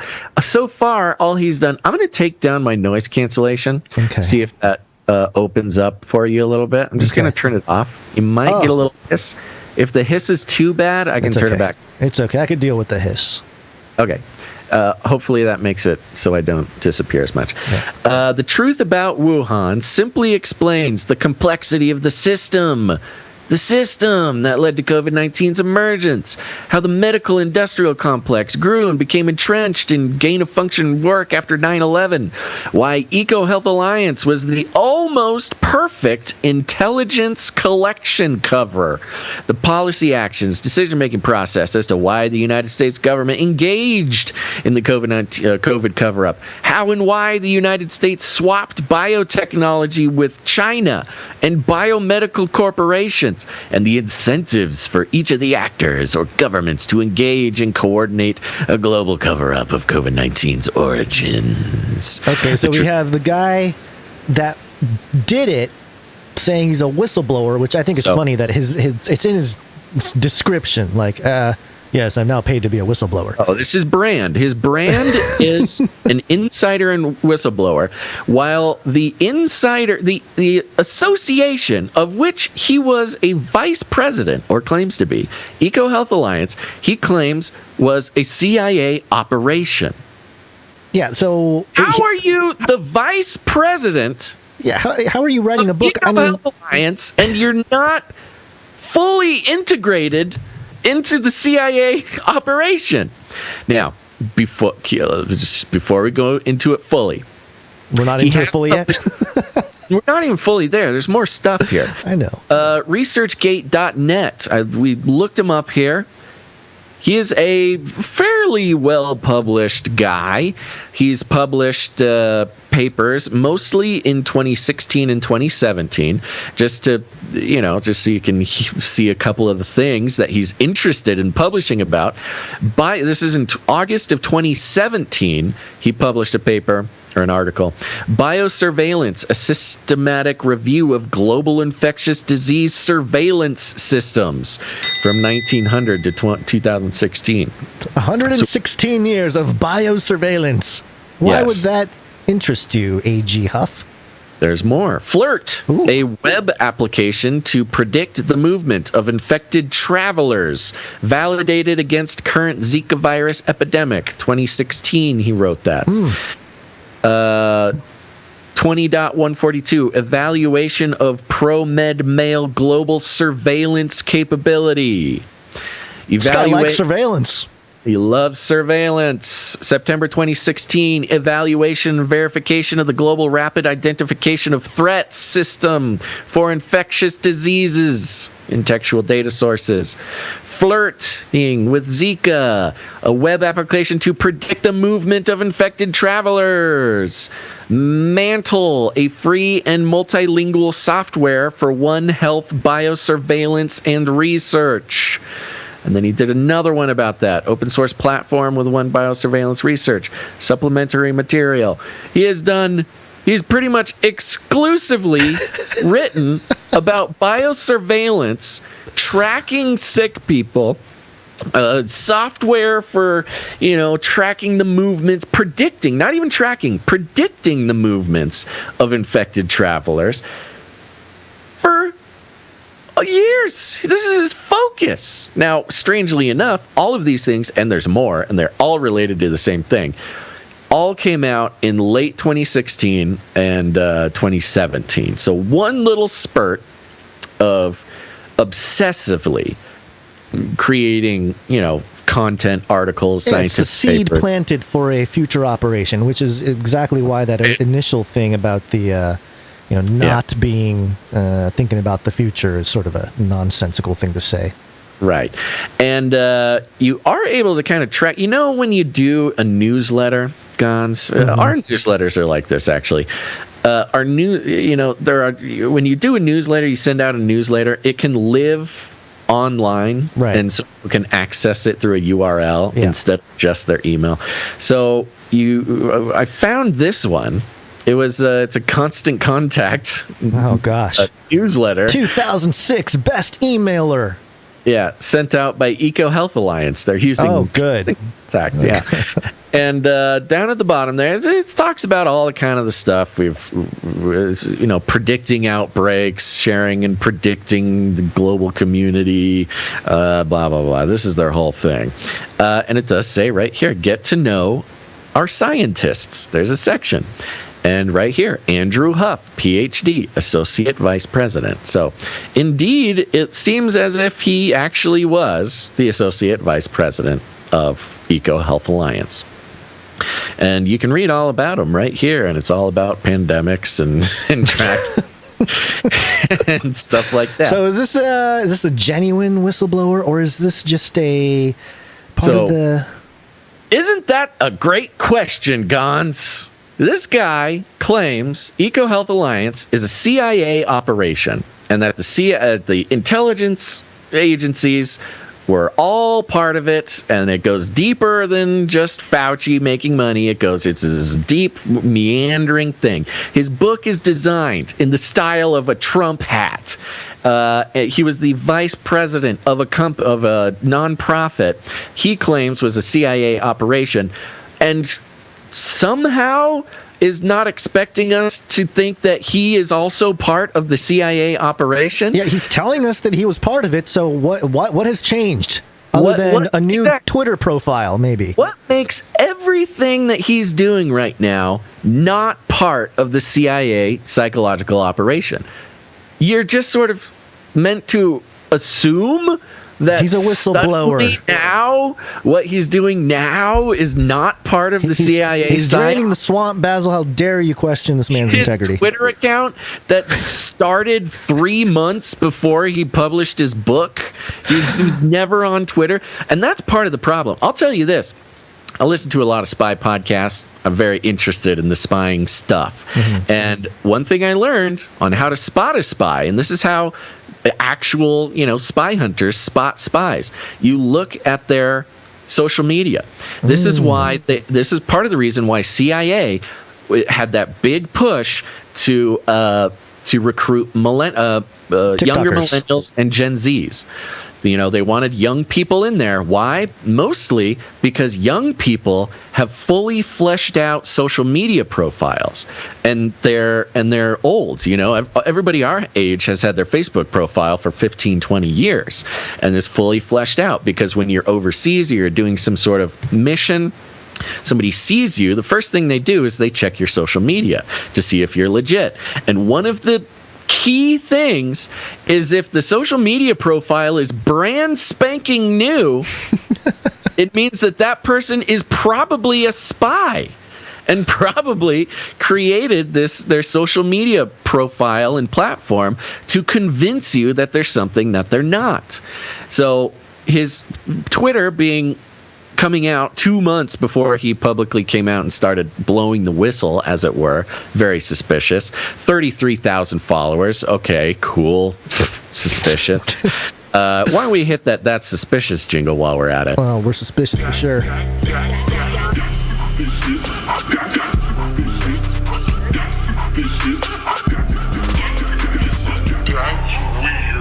Personally, I don't think it's suspicious at all. I think it is a psyop. Psyops. I'll just say it straight up. It's just straight up. I mean, that's kind of the key here. In case somebody was trying to kick us off of YouTube, I think this guy is full on psyops. I would not trust his book. I would not trust. Look, it's annoying because certainly there's people out there who said like, yeah, I've been following this guy for 6 months and he's totally legit. He's against Fauci. He wants to take down the blah blah blah blah blah. It's obvious that this is controlled opposition from some intelligence agency. Sure. Well, let me trigger you some more because real quick. One last thing. Okay. The fact that his entire whistleblowing message is the exact storyline that people put together without the whistleblower. Though his whole story had been put together before he blew the whistle. It is straight across the board exactly what people looking into it had found for the first 2 years of the pandemic. Look at this. This is on that constant contact email. The only thing, just real quick, the only thing he changes is the reasons. He's saying, yeah, we all know what happened because we can. It's proven. It's documented. We know what happened with EcoHealth Alliance. But what his whole whistleblowing is, no, but you've got the reasons wrong. Why? Why is that your thing? Okay, what do you got? Okay, so in this constant contact email, there's a sentence here in his bio section. After completing his PhD, Dr. Huff transitioned to Sandia National Laboratories as a senior member of the technical staff, where he worked on interdisciplinary teams to develop novel methods of biosurveillance, to build public health capacity for foreign governments, and to model the effects of pandemics on interdependent infrastructure systems, example, food, water, energy. I think they're trying to get this guy basically into some kind of political office, and he's not going to do it through the hated side right now. So he's got to do it through the Republican side. I think is why he's doing the whistleblower thing. Because he could be the guy that's like, hey, I was there, I studied all this stuff, I can fix the post-pandemic issue and do it under the condition of, hey, we're going to fix stuff because I was part of the problem. Now I want to be part of the solution. Yeah, I could see that. Also, the Washington Post, this was triggering you to no end. I think we should run through it, even though... Oh, this one's great. We should hit this one for sure. Yeah, this is, Washington Post. Washington Post, let me repeat it again. Headline, Pentagon opens sweeping review of clandestine psychological operations. Wow. The phrase is in a WAPO headline. That's pretty amazing. Washington Post reporting, and this came out a couple days ago. Washington Post, a whole spread on military online misinformation, psychological operations. It is, even just seeing the headline was a huge surprise. Now, this is a long one, Gons, and they go into a lot of stuff.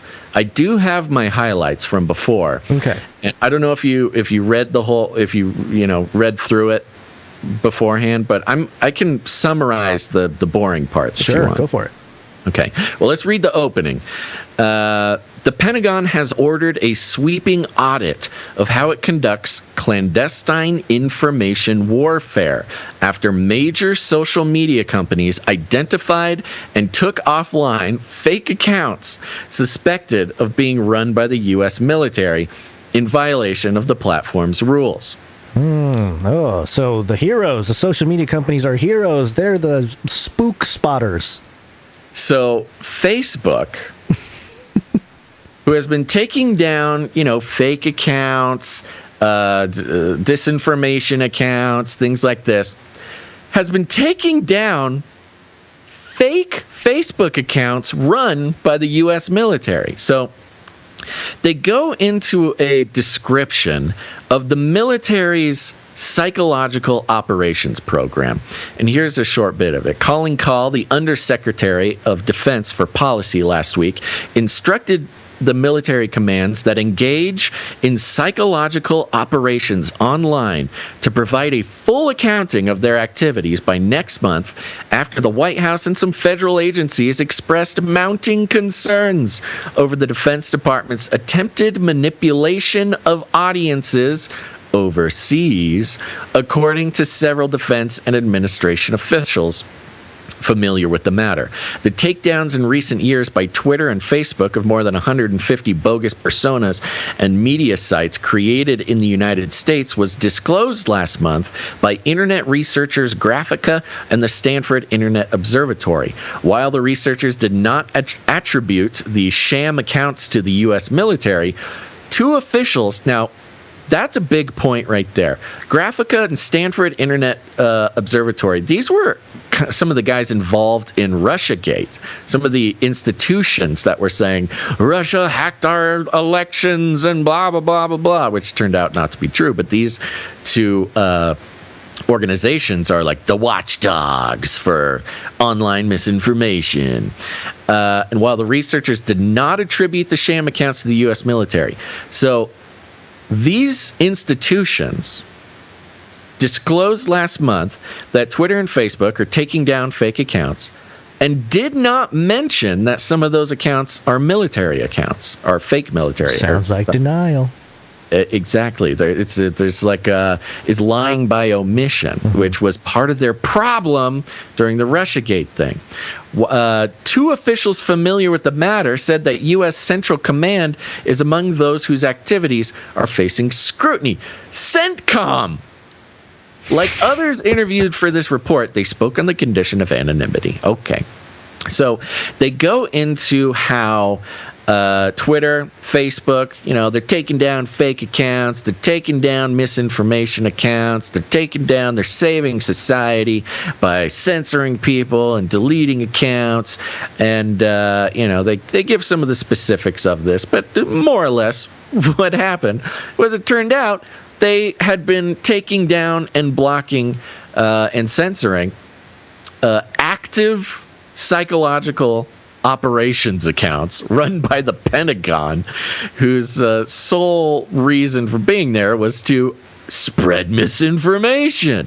So while, of course, telling the truth can get you in trouble just as much as lying nowadays, it was the Pentagon and the military who are also accidentally getting taken down.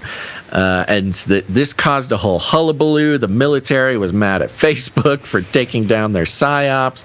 It was this whole big thing. Yeah, it's like a big family fight. It's like a brother and sister fighting. Now, they do keep saying, they keep mentioning, they make sure to say that these psychological operations, they're overseas. This is overseas misinformation. And they give a couple of examples of some conspiracy theories invented by our military and then seeded into foreign countries in order to destabilize, to make it so the population doesn't trust the government.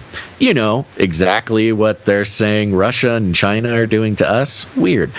And then it goes into this. According to the researchers' report, the accounts taken down included a made-up Persian language media site. So these include not actual, but news sites, not just personas, but companies, fake media companies that shared content reposted from the U.S.-funded Voice of America.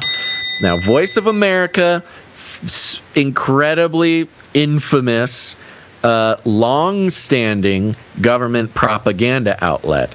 It was invented, I think it was before this, but played a big role in the Cuban Missile Crisis. Voice of America played a role in Vietnam. It's sort of the American propaganda radio stations that they would play, over the ocean and let Cubans listen to American propaganda, stuff like this. Known propaganda outlet.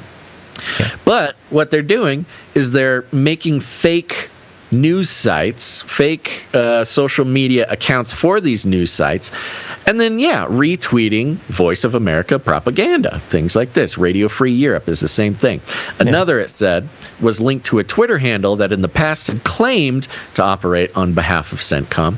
One fake account posted an inflammatory tweet claiming that relatives of deceased Afghan refugees had reported bodies being returned from Iran with missing organs, according to the report. The tweet linked to a video that was part of an article posted by the U.S. military-affiliated website. So these are the types of things that they are spreading overseas.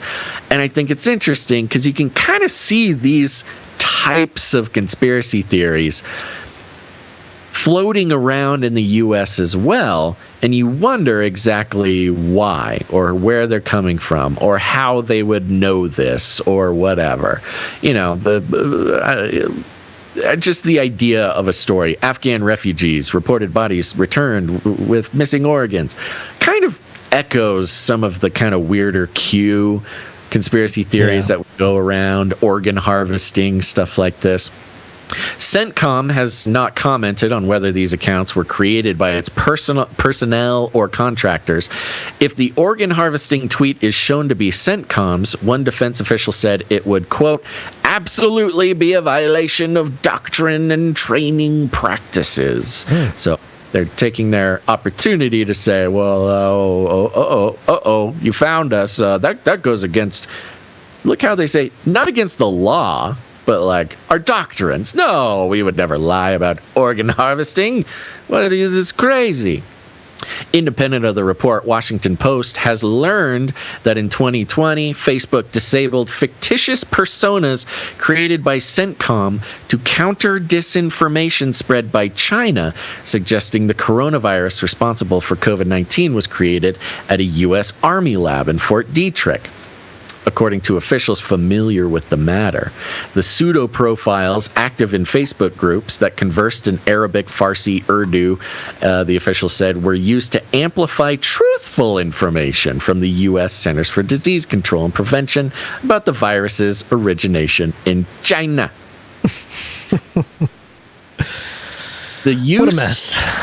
So that's just a little bit of telling like what their excuses are. The U.S. government's use of ersatz social media accounts. Ersatz just means fake. Though authorized by law and policy. Smith-Mund Modernization Act. We talk about it all the time. How the government can legally spread propaganda with fake social media accounts is authorized by law and policy, has stirred controversy inside the Biden administration, with the White House pressing Pentagon to clarify. So they take a second and say, oh, Biden is totally against this. He does not like this. Probably doesn't even know what's going on with that stuff, but sure. But it says this, where is it? The White House agencies such as the State Department and even some officials within the Defense Department have been concerned that the policies are too broad. Oh, the laws that allow the government to lie to people, a little too broad, allowing leeway for tactics that, even if used to spread truthful information, risk eroding U.S. credibility. Several U.S. officials said. And this is kind of what this whole thing is revolving around. They keep going back to this because they're straight up coming out and saying, in the Washington Post, your military, your intelligence community are making fake accounts, spreading disinformation, spreading misinformation, spreading malinformation. And they're doing this all legally, and they're doing it constantly. And apparently enough of the people have realized this. This has become such common knowledge that that WAPO feels free to report on it. But around this, it's orbiting this idea that, we got to stop it because then people won't trust the U.S. No kidding. Quote, our adversaries are absolutely operating in the information domain, said a second senior defense official. Quote, there are some who think we shouldn't do anything clandestine in that space. Ceding an entire domain to an adversary would be unwise, but we need stronger guardrails. Policy guardrails. Yeah, so he's saying nothing, basically. Saying this nothing. Is ridiculous. Saying, yeah. Okay, we'll make some more rules or something. Yeah, more bureaucracy to make it look like we're doing something about it, but yeah, really we're not. Yes, and then it goes into many examples of this. Mm-hmm. The long story short, they just straight up admit that propaganda is dispensed by the military, is dispensed by the CIA. In fact, it has this part where the CIA is mad at the military for taking their tactics. Down here it says, with the rise of Russia and China as strategic competitors, military commanders have wanted to fight back, including online.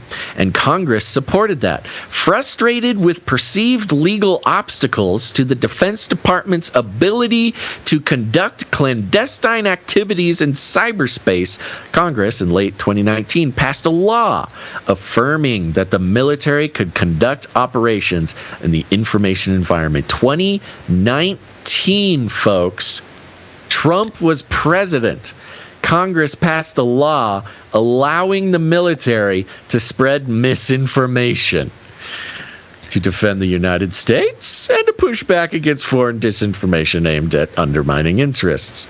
The measure, known as Section 1631, allows the military to carry out clandestine psychological operations without crossing what the CIA has claimed as its covert authority, alleviating some of the friction that had hindered such operations previously. Alleviating the friction to their ability to do psychological operations. This is a fun quote. Combatant commanders got really excited, recalled the first defense official. Quote, they were very eager to utilize these new authorities. The defense contractors were equally eager to land lucrative classified contracts to enable clandestine influence operations. The military-industrial complex contractors got involved in this. So it's not just the military.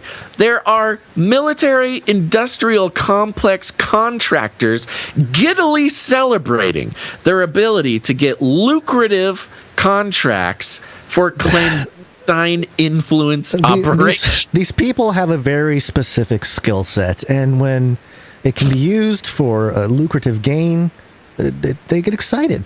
You know, they love it. It's good. They love it. I mean, the whole thing is pretty absurd. With there's so many layers to this, but you skipped a part here where I think is I skipped poignant. Lots of parts. I skipped lots of parts. There's a part in here that's if you got one, you read it. Yeah, there's a quote. There's people going back and forth. David Agronovich and Christopher Miller, then Assistant Director for Special Operations Low Intensity Conflict, which oversees influence operations policy, warning him that if Facebook could sniff them out, so could U.S. adversaries. Several people familiar with the conversation said, quote, his point, one person said, was, guys, you got caught. That's a problem. Which is funny because it's so obvious at this point. You know, I'm going back to your little, these guys getting giddy. I mean, basically, it was like, hey, we can start paying TikTok influencers to do our thing. Yeah, sweet. They weren't even experts. They weren't even like. That's the crazy part about this is what this explains is that it wasn't just the CIA. It wasn't just the intelligence professionals. These were non-military, non-trained contractors. These were businesses who got contracts from the government to post misinformation under this official military funding to win the information war online. And going back to what you mentioned, you said, the funny part where the guy's like, guys, you got caught. Further down, the accounts were easily detected by Facebook, which since Russia's campaign to interfere in the 2016 presidential election has enhanced its ability to identify mock personas and sites. In some cases, the company had removed profiles which appeared to to be associated with the military that promoted information deemed by fact checkers to be false, said a person familiar with the matter. Now, remember with the Smith, so messy. It's so messy.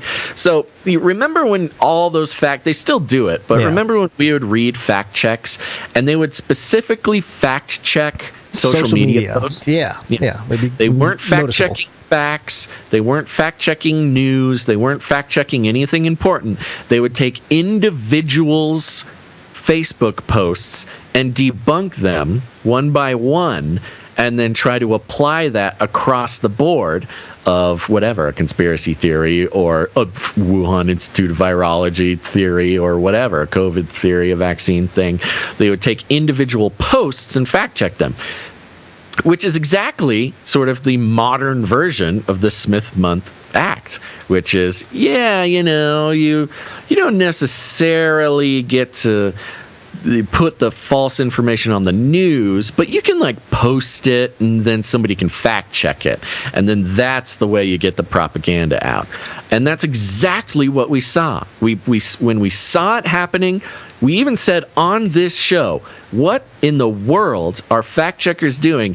Fact checking individual Facebook posts from weird individuals. It made no sense. It was highly suspicious. Well, whoop-de-doo, folks. Turns out we were right again. They were military disinformation contractors that got fact-checked in order to... So even the social media posts themselves were people getting paid by the military-industrial complex to make these posts so that they can be debunked.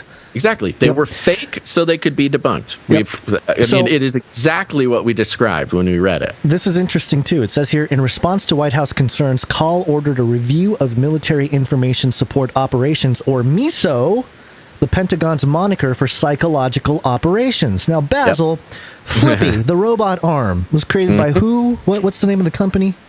Good old MISO Robotics. Ah, spelled the same, too. MISO. Yeah, all caps. Yeah, all caps. Just a coincidence, I'm sure. Coincidentally, Flippy is made by the company of the same name as the Pentagon's moniker for psyops. Huh. Weird. Yeah, just... Am I in a simulation? Am I playing a video game where I create the reality as reality podcast, or am I just paying attention to details? Well, the thing is, I think reality is way more entertaining than all of the science fiction out there. It's just people don't pay attention. They'd rather be distracted with all the craziness. But reality is more entertaining, I would say. That's the value of the show. It's the value of the show for me, Gons. The value of the show for me is, do I feel like a crazy person for a while until everything comes together and makes sense? Yeah. But does it always come together and make sense? Always. 100% of the time. Things come together and it makes total sense. Yeah, and I have to point this out because I know we're going long here, but this article is just so great. Remember, this is WAPO, Washington Post. Washington Post published this couple sentences. Psychological operations to promote U.S. narratives overseas are nothing new in the military. Did you already read this? I don't think you read this yet. But the popularity of Western social media across the globe has led to an expansion of tactics, including the use of artificial personas and images, sometimes called deepfakes. Dun, dun, dun. They've already used deepfakes! Oh, the U.S. military and intelligence agencies and Central Command and the Pentagon are using deepfakes to spread misinformation. Imagine that. This would get WAPO kicked off of YouTube if they posted it 2 months ago, even maybe more. 6 months. The logic. This is what you're reading here. The logic is that views. Oh, don't worry. Give us the logic. The logic is that views expressed by what appears to be, say, an Afghan woman or an Iranian student might be more persuasive than if they were openly pushed by the U.S. government. No kidding. It's really funny because it's crazy. There's so much of this article that is like, duh, what a crazy thing. Of course. For us. But it truly is a psyops are real, and our government does it to us all the time 101 course. Yeah, and published by Washington Post. And we used to call it, we often reference it as like a covert operations. A lot of it during the Cold War and in Vietnam, you got a lot of covert operations. But it says here the majority of the military's influence operations are overt, promoting U.S. policies in the Middle East, Asia, and elsewhere under its own name, officials said. Oh, so that's okay. Yeah, the majority is overt, so just having a little sprinkle of some fake influencers and social media is, what's so bad about that? The enemy's doing it. Well, so we do deep fakes. We spread lies. We do that. But we also have our official military Twitter account, and then we also put the truth on there, so it's all fine. And it always comes back to money. A key issue for senior policymakers now is determining whether the military's execution of clandestine influence operations is delivering results. Quote, is the juice worth the squeeze? Does our approach really have the potential for the return on investment we hoped, or is it just causing more challenges? One person familiar with the debate said.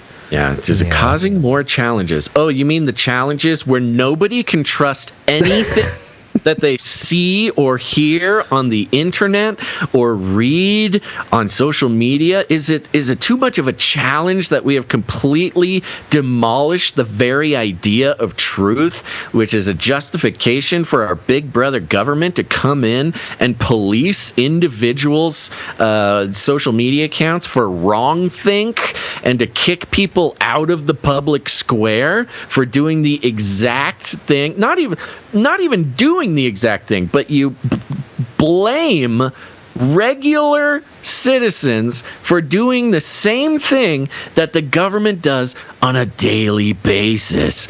And most of the time, the citizens end up being right. This episode of this show, we have shown, first of all, you say the word psyop anywhere, people call you a conspiracy theorist and a Looney Tune. And here it is, Washington Post, in their very Washington Posty way, admitting psyops, of course, are real, and psyops happen every day on every social media platform, paid for and perpetrated by the government. Boom. That's one thing that you're called a crazy person. Our COVID section, talking about the EcoHealth Alliance with CIA involvement and psychological operations of controlled opposition. Boom. That would have gotten you kicked off of YouTube or anywhere, even just months ago. And there it is, right in front of our faces. Been on this show the whole time, folks. So, it's a weird time, Gons. We have been a bit ahead of the curve for many years now, and now the curve is catching up to us. I'm a little afraid of what the future is going to start looking like if we keep being right about all these things. And it's only possible because of the support of our producers. We could not pay this much attention and give this kind of insight years before it pops up in the Washington Post if it weren't for our producers. And that's not just the ones that support us financially, but also with their time and their talent. Let's take a second and take a look at some art. Yeah, we need a break. Break.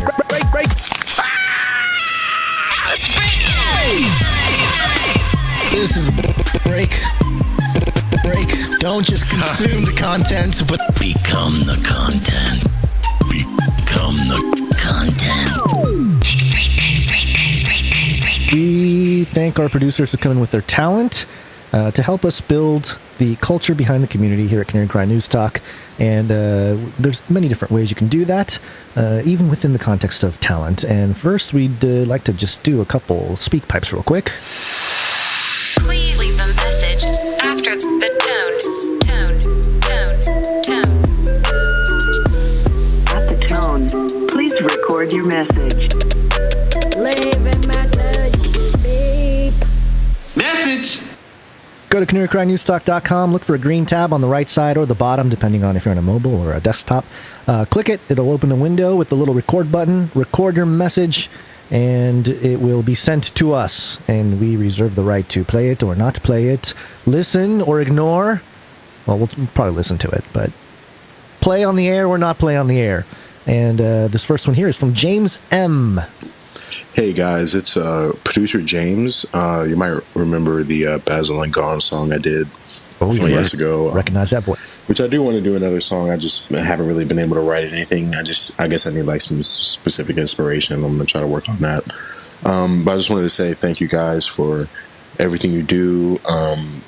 You really can't put a value on the community, and having people like you guys help us put some dots together that we may know these things intrinsically, and we share the Holy Spirit, but really just thank God for you guys' gifts and what you bring to the body of Christ in whole.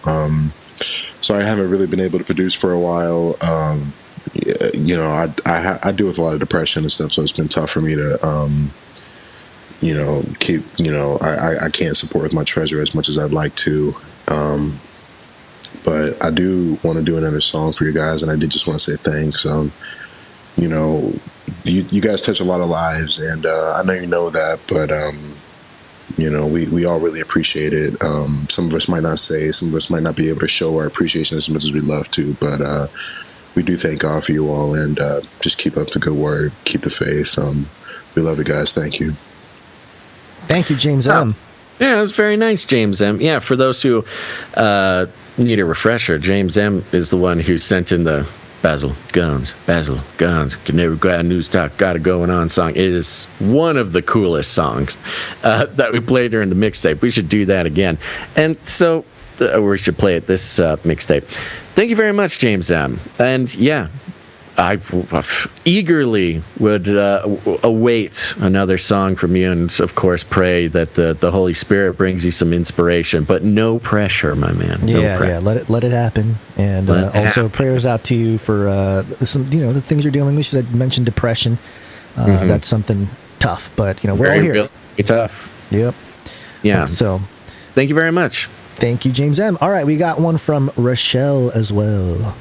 Hello, Canarians. It's Bible Math Wednesday, proving our Creator through biblical math proofs. The significance of Genesis 1:1. If you add all the Hebrew letters, this is known as gematria, for Genesis 1:1, you get the number 2,701, which is the 73rd perfect triangle number. So what is a perfect triangle? The first perfect triangle is 3. Think of dots. 1 dot on the top, 2 dots on the bottom. Then the next perfect triangle is 1 dot on top, 2 in the middle, 3 on the bottom, that equals 6. And so on and so forth. The next perfect triangle would have 4 on the bottom, 3, 2, 1. That makes 10, the third perfect triangle number. But what I want you to see is a link to John 1:1, which is a very similar message to Genesis 1:1. I emailed a visual, guys. Anyway, the John 1:1 is not a triangle, but a trapezoid with 3,627 dots, which fits perfectly under the Genesis 1:1 triangle to make another perfect triangle equaling 6,328. Anyway, love you guys. Stay strong for Jesus. Thank you very much, Rochelle. Thank you, Rochelle. She did send in a visual here, and it. Are you looking at it? I'm looking at it. You make the numbers, and then you stack the numbers, and they make a triangle. I'm looking at that. I guess my question is, why? What is the triangle? Did she say it pointed at something? Does it show up in a... No. So when you take the number... significance of the number of dots forming a triangle. No, I understand the concept of the triangle. I'm trying to figure out what's the... So Genesis 1:1 forms that pink part, the triangle, right? John 1:1 creates that trapezoid, and they fit perfectly together. John 1:1, Genesis 1:1, coming together in the count of the Hebrew letters makes this perfect fit. So it makes a bigger triangle. Yeah. Well, no, it's a bigger triangle, but it's because the John 1:1 has a trapezoidal shape that perfectly fits the triangle shape in the numbers. No, I understand how the shapes fit together. I guess I'm just wondering what the significance of making it a bigger triangle is. Like, what does that mean? What does that mean to us? It's probably a reference to New Jerusalem being a giant pyramid. That's my guess. Isn't it a cube? Isn't the New Jerusalem a giant cube? It depends on what dimension you're looking at it from. Okay. Well, thank you very much, Rochelle. Yes, I'm sorry. My brain is slow, so I just need to catch up to these things. But appreciate your passion and your teaching on these things. Yeah, thank you very much. Appreciate it. All right, let's do some more talent.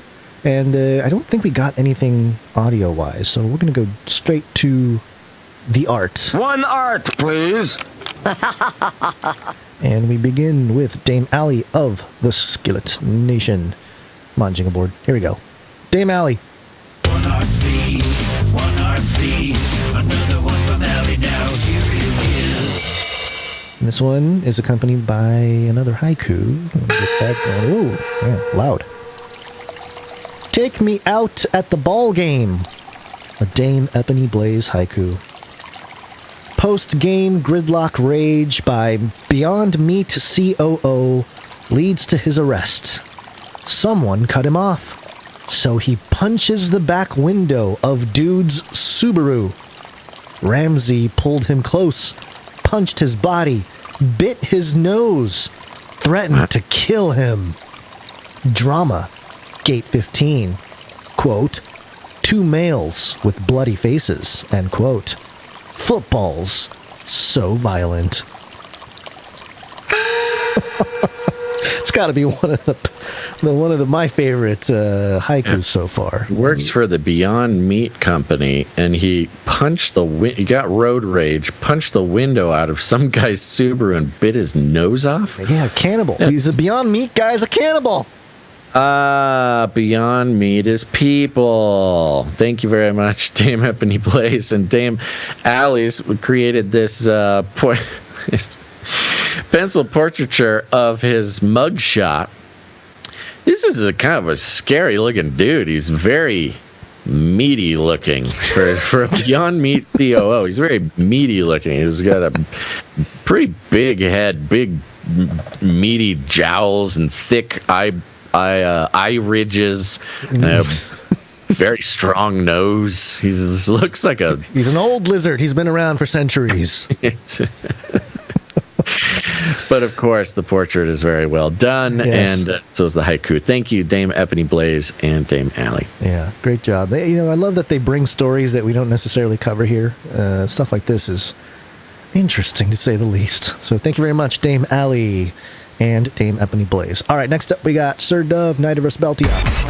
One art piece from Dove. The note piece for today's artwork, I made an illustration of a vision Gons had last week of a Sportsball reference to Basil holding up a 100 sign after victoriously getting 100 reviews in a week, like the famous Wilt Chamberlain photo. So I brought it to life before this week's call for only 33 reviews. But you can use this if you ever successfully hit the 100 review benchmark. Hope you guys like it. Keep doing what you do, and I'll keep praying for you. P.S. If you can call upon the producers for me. Producers, assemble!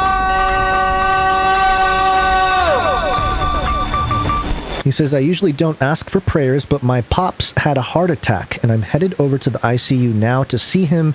He got to live 20 years more on this earth than my mom did, and I want whatever God's will is to be done. But if you guys could pray that my brother and I have some comfort during this time, whatever the open heart surgery Friday morning brings, thank you. And yes, we will certainly be praying for your father there.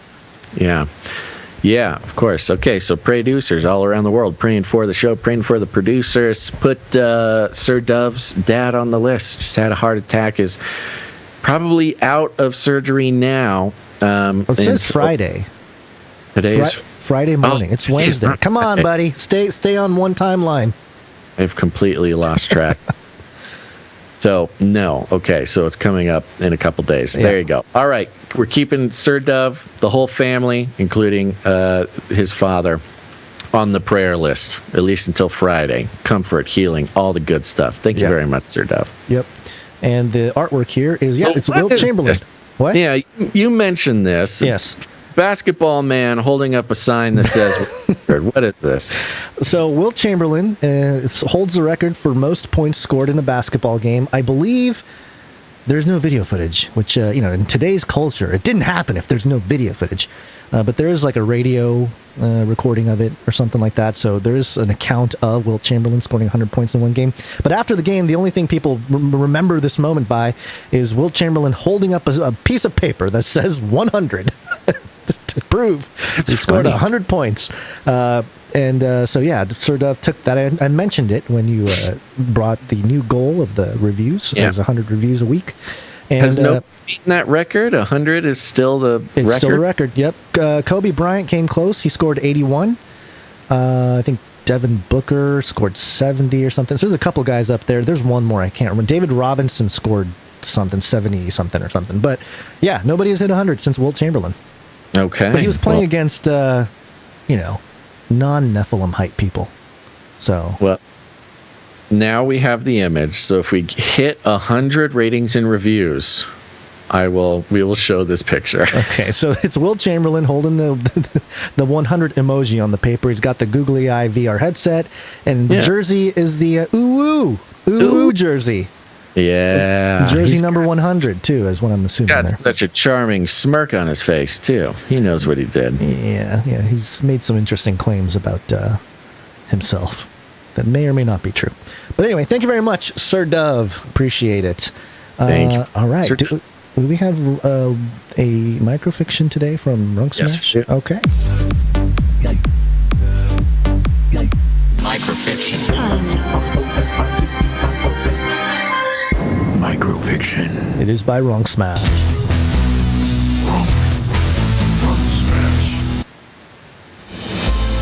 Snapping out of their daze, the former FBI agent and her paper friend leap into action as the man in the free agent gear tackles his former colleague in a rage. As our heroes separate the two disgraced anchors, something goes wrong with Derwin.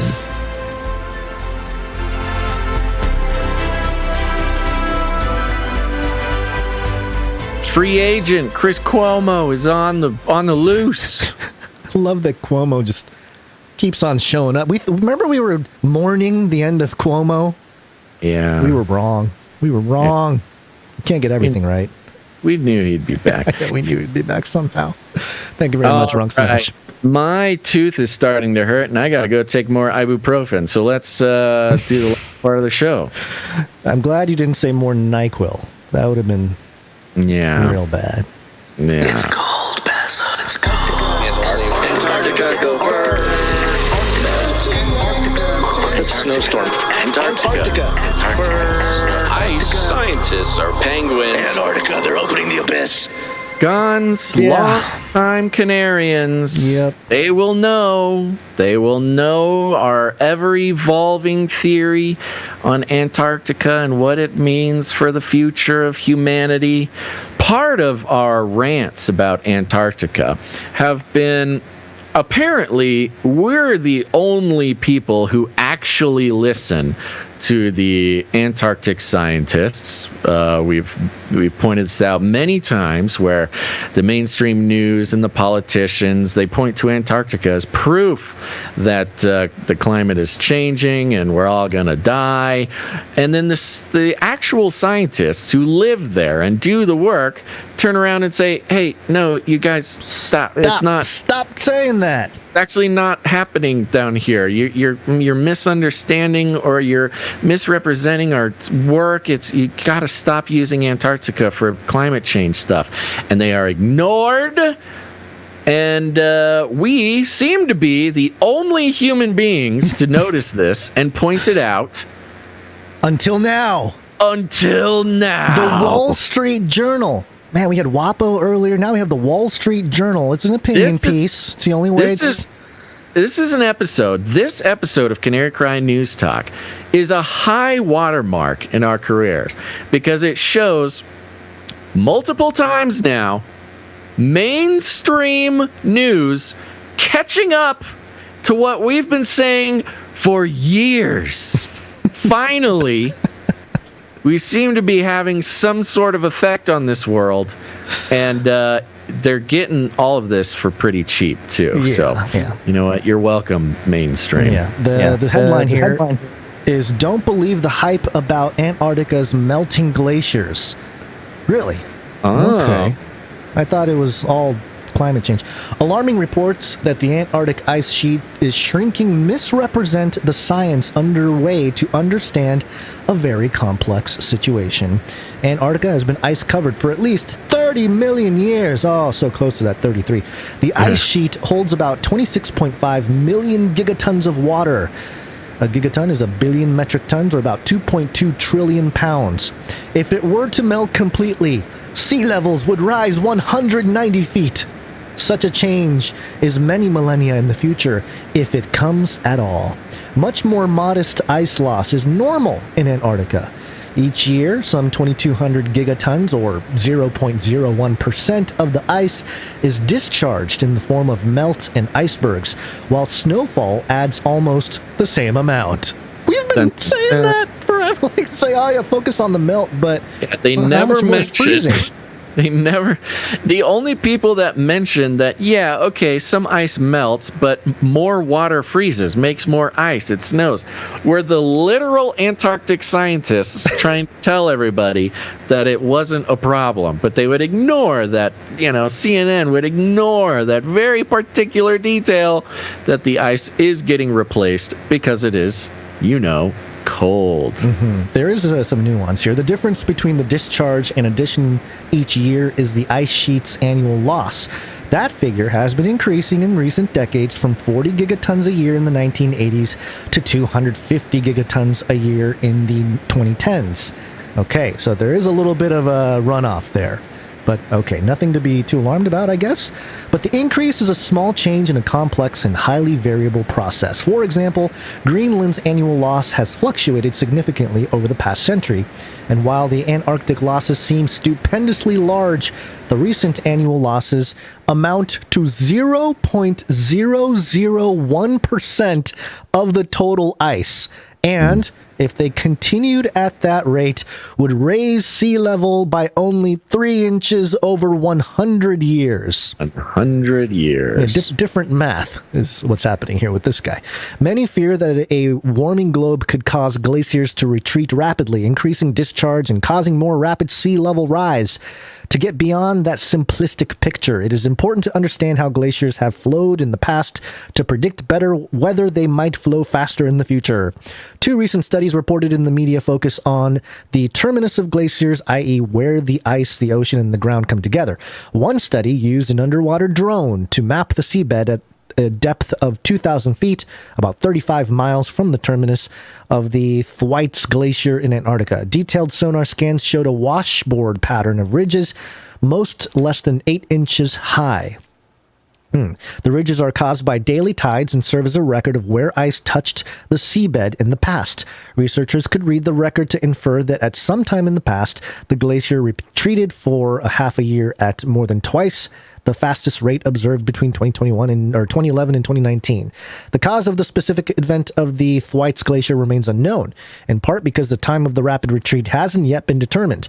It likely happened more than 70 years ago, if not several centuries ago.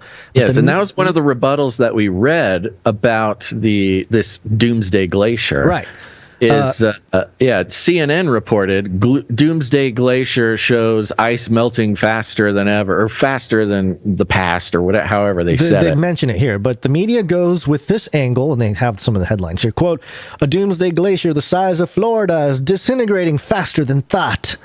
A correct headline would read, "Thwaites Glacier retreating less than half as rapidly today as it did in the past."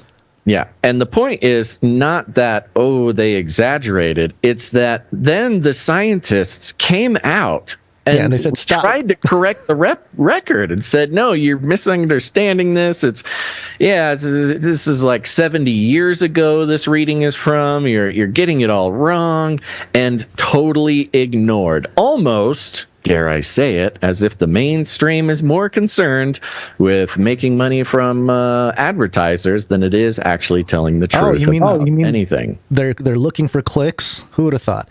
A second study tested the idea that fresh water from the melting of one glacier could be carried by currents along the shore to accelerate the discharge of nearby glaciers.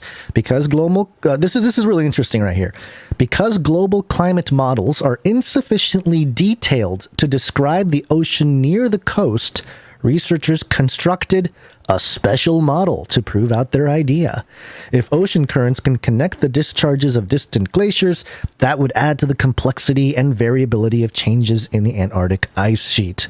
So, basically saying what we've been kind of saying, that, bad data and models don't really reflect reality, but they just keep... And the media taking is it. And yeah, of course, we already know that part. Yeah. Under scenarios deemed likely by the United Nations' Intergovernmental Panel on Climate Change, a connection between ocean currents and discharge would increase the overall discharge rate in one region of the continent by some 10% by the end of the century. But to emphasize the idea being tested, the modelers used human influence almost 3 times larger. Yeah. Why would they do that? Because they can. Even though the fact is stated in the paper, reporters rarely catch such nuance, and the media goes with headlines such as, quote, Antarctic ice melting could be 40% faster than thought, with the absurd statement that, quote, a massive tsunami would swamp New York City and beyond, killing millions. London, Venice, and Mumbai would also become aquariums, end quote. A more accurate headline would read, quote, ocean currents connecting Antarctic glaciers might accelerate their melting. But, dude, the guy, you can't get clicks from that. That's why they're not doing that. But I feel your pain, scientist. These 2 studies illustrate the progress being made in understanding a dauntingly complex mix of ice, ocean, land, and weather, with clever methods to infer past conditions and sophisticated computer modeling to show potential future scenarios. These papers describe the science with appropriate precision and caveats, but it is a shame that the media misrepresents the research to raise alarm. That denies the public the right to make informed decisions about climate action, as well as the opportunity to marvel at the science itself. I gotta marvel the science. Marvel. You're taking away from the beauty of science. Science is truth. Media, stop it. Give us the shine, not climate. It brings up a subject that has, of course, been of major concern over the past 2 years as well. And that is the concept of informed consent. Yeah. Misinforming the public so they consent to whatever green action, climate change, blah, blah, blah.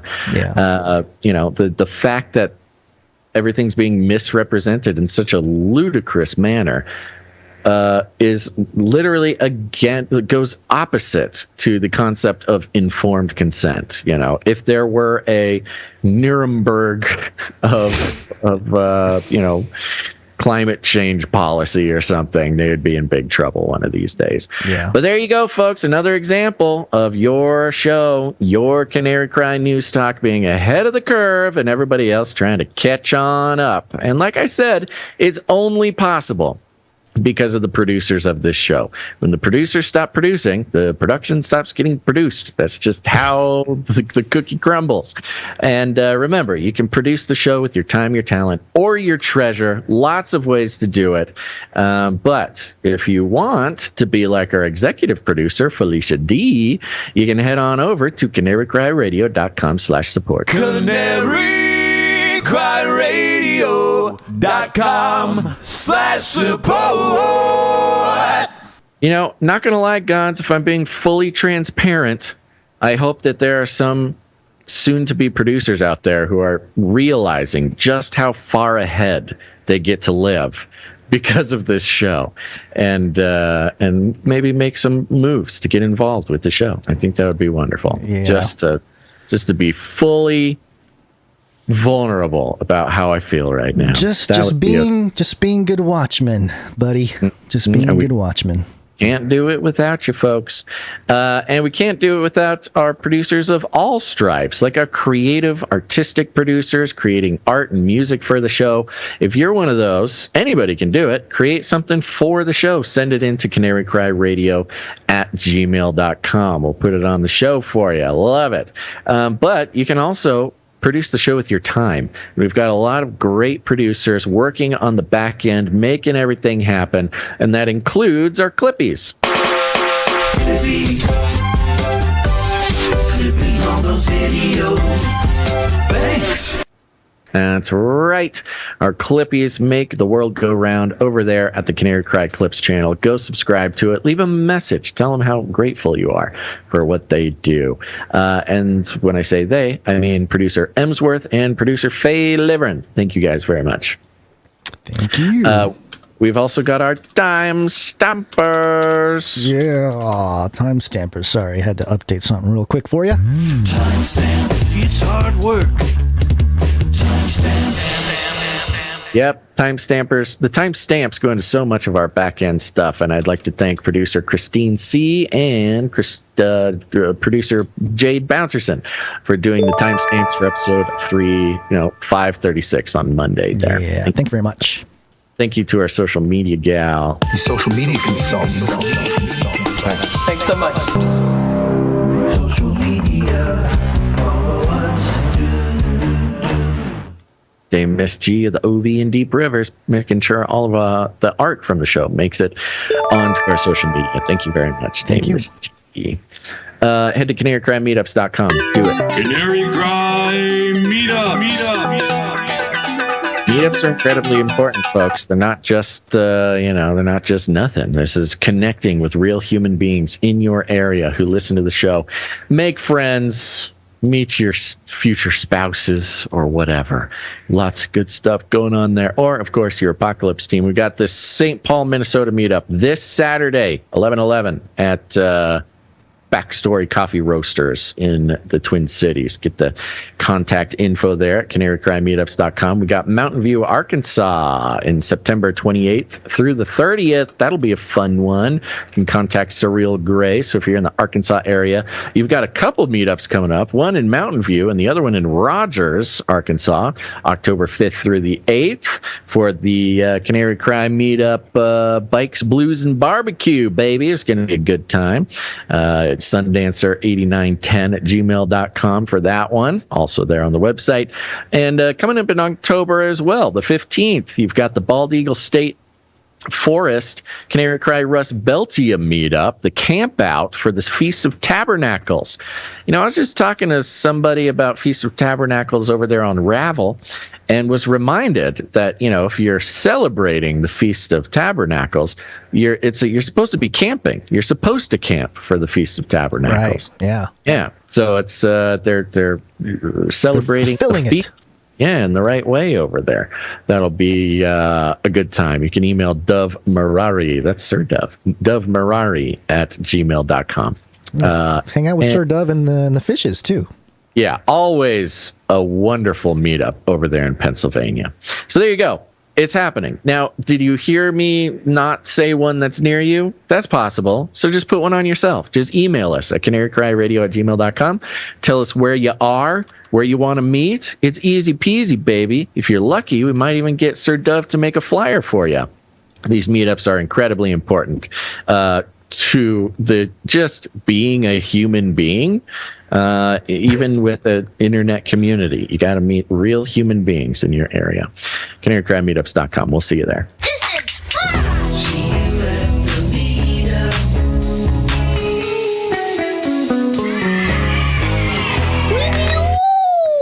Go leave some ratings and reviews, baby. We are not on our way to 33 reviews for this week. We're not close. We need you. We need you, dear Apple Podcast listeners. You're right there. Leave us a rating and review. It means so much to us, and don't know why you want to hurt me so badly. So I don't understand. It's just the pleasure that some people are getting out of causing me pain. Yeah, we need to pray for those people. I think people are entertained by your pain, and maybe that's what it is. You need to stop caring about it. That's the next move. We'll do the real caring thing, the big goals. We'll do that. If that doesn't work, then you got to stop caring. I got to just stop caring because, out of our 10 years of podcasting, Gons, that's what we've learned. Don't mention anything to anyone and suddenly everyone will participate in all of your extracurricular activities. Yep, that's the number one lesson.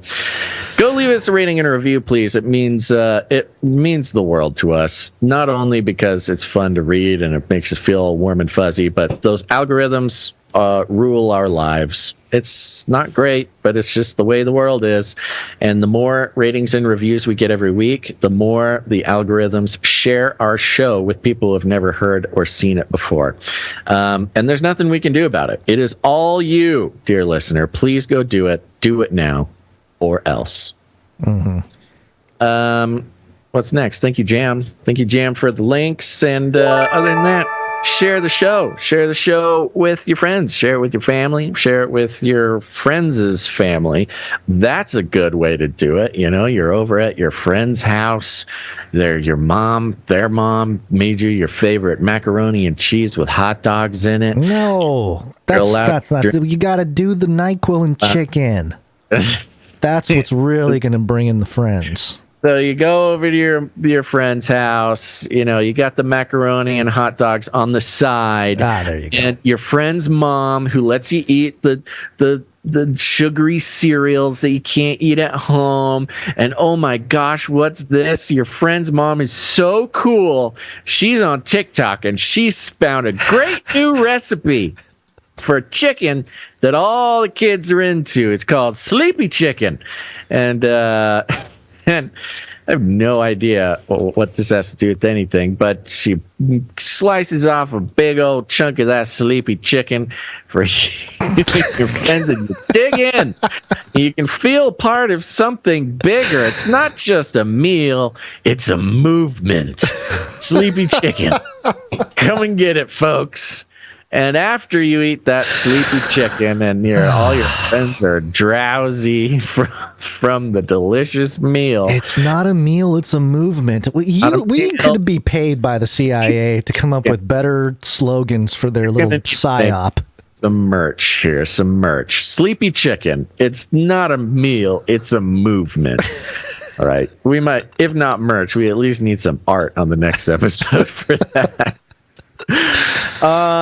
Anyways, yeah, while you and your friends are having a sleepover, all drowsy from the sleepy chicken, go ahead and just pop on a podcast. Say you're all sleeping on the ground, you're in the sleeping bags, you've already been talking about whatever girls you like or whatever, and you're giggling, you're staying up, but you're starting to fall asleep, and turn to your friend and say, "Hey guys, do you mind if I play a podcast? I can't sleep without a podcast on." And they'll be like, the sleepy chicken. We didn't put enough NyQuil in the sleepy chicken. Yes. We should have loaded up a little more. Yes, the sleepy chicken. Okay, all right, put on a podcast, and then boom. What's up, everybody? Razzle dazzle, sleepy chicken heads. It's time for your favorite news talk podcast. And before they even have a chance to think, what in the sleepy chickens, put them out, baby, and while they sleep and drift off into some sort of feverish nightmare that sleepy chicken certainly gives you, in that feverish nightmare of lizard people controlling some sort of mass media apparatus to brainwash the entire world into narratives that are so far from reality. But what's this? Suddenly their favorite superhero Canary comes busting in. That's right, he's swole, he's shredded, he's wearing a Canary swole radio shirt, and he starts kicking butt of the lizard people and the fake news media, something or other, and they'll wake up so refreshed. Sleepy chicken, it'll sleep you good. And they'll wake up and they'll say, I have this sudden need to leave a rating and a review for this podcast. And then they will do it. And then the algorithms will take us to the moon, baby. That's just one way you can do it. You don't have to do it that way. You can do it whatever way you want. But if you need any more instructions, here's what you do. You walk right up to him, you grab him by the cage, and then you shake it. The end of the world occurred pretty much as we had predicted. I want to shake things up, stir up some controversy, rattle a few cages. Hey, stop that! You'll never silence me. I'm the last angry man, a crusader for the little guy. Leave the bird alone. Never. Rattle a few cages. Rattle a few cages. The human race will have every opportunity to improve. And if they don't? Ask Noah. That's right. Have any last words? I think that's it. Thank you, everybody. We'll see you on Friday. Friday. All right. That's right, folks. Thanks for tuning in to this episode of Canary Cry News Talk. Make sure to tune in next time. But until then, think outside the cage. This is not about freedom or personal choice. I'll keep you warm and safe in my people zoo. I love the Great Reset. Give me a break. Feed him more. We're all gonna die. Feed him more. It will kill.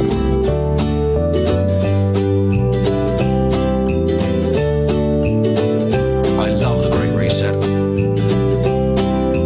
This is not about freedom or personal choice. We will hunt you down and make you pay. Feed him more.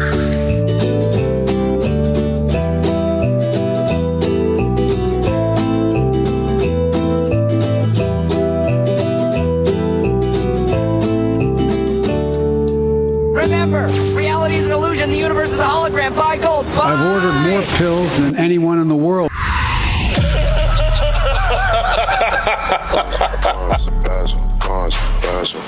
You know what's going on.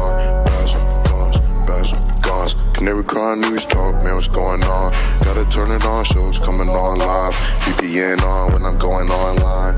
Anonymity, man, cryptocurrency. We got everything you need, get it 3 times a week. Jesus Christ the King, let the Holy Spirit speak. Battle in the cage, gotta set the captive free.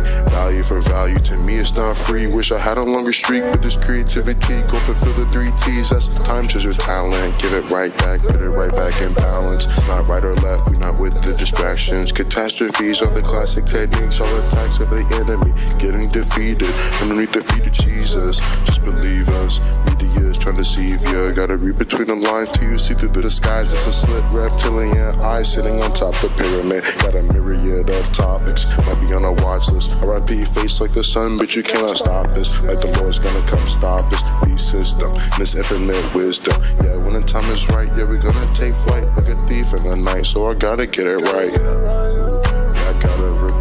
Gotta repent and sit patient. Waiting for supply drop. Google eyes don't blink. Man, I need some eye drops. Google mind deep thinking for the AI thoughts. Yeah, Basil, gons.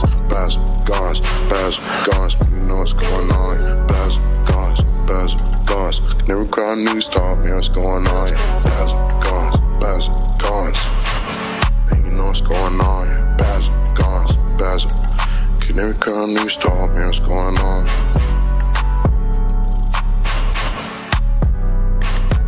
This is the United States of America, for God's sake.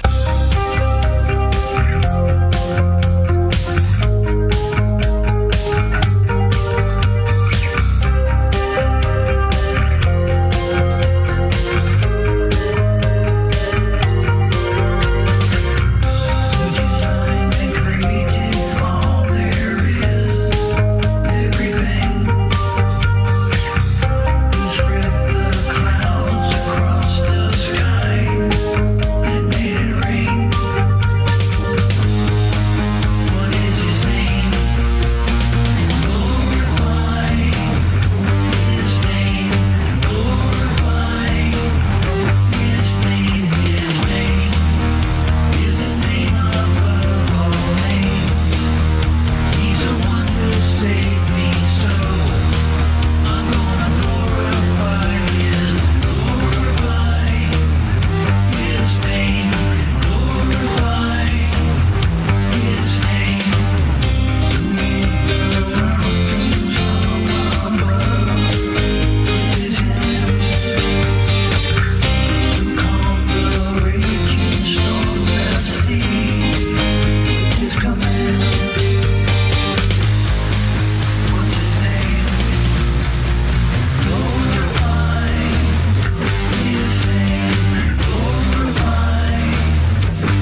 Bye, everybody. And that's the end. And everyone says, oh, that was fun. Bye.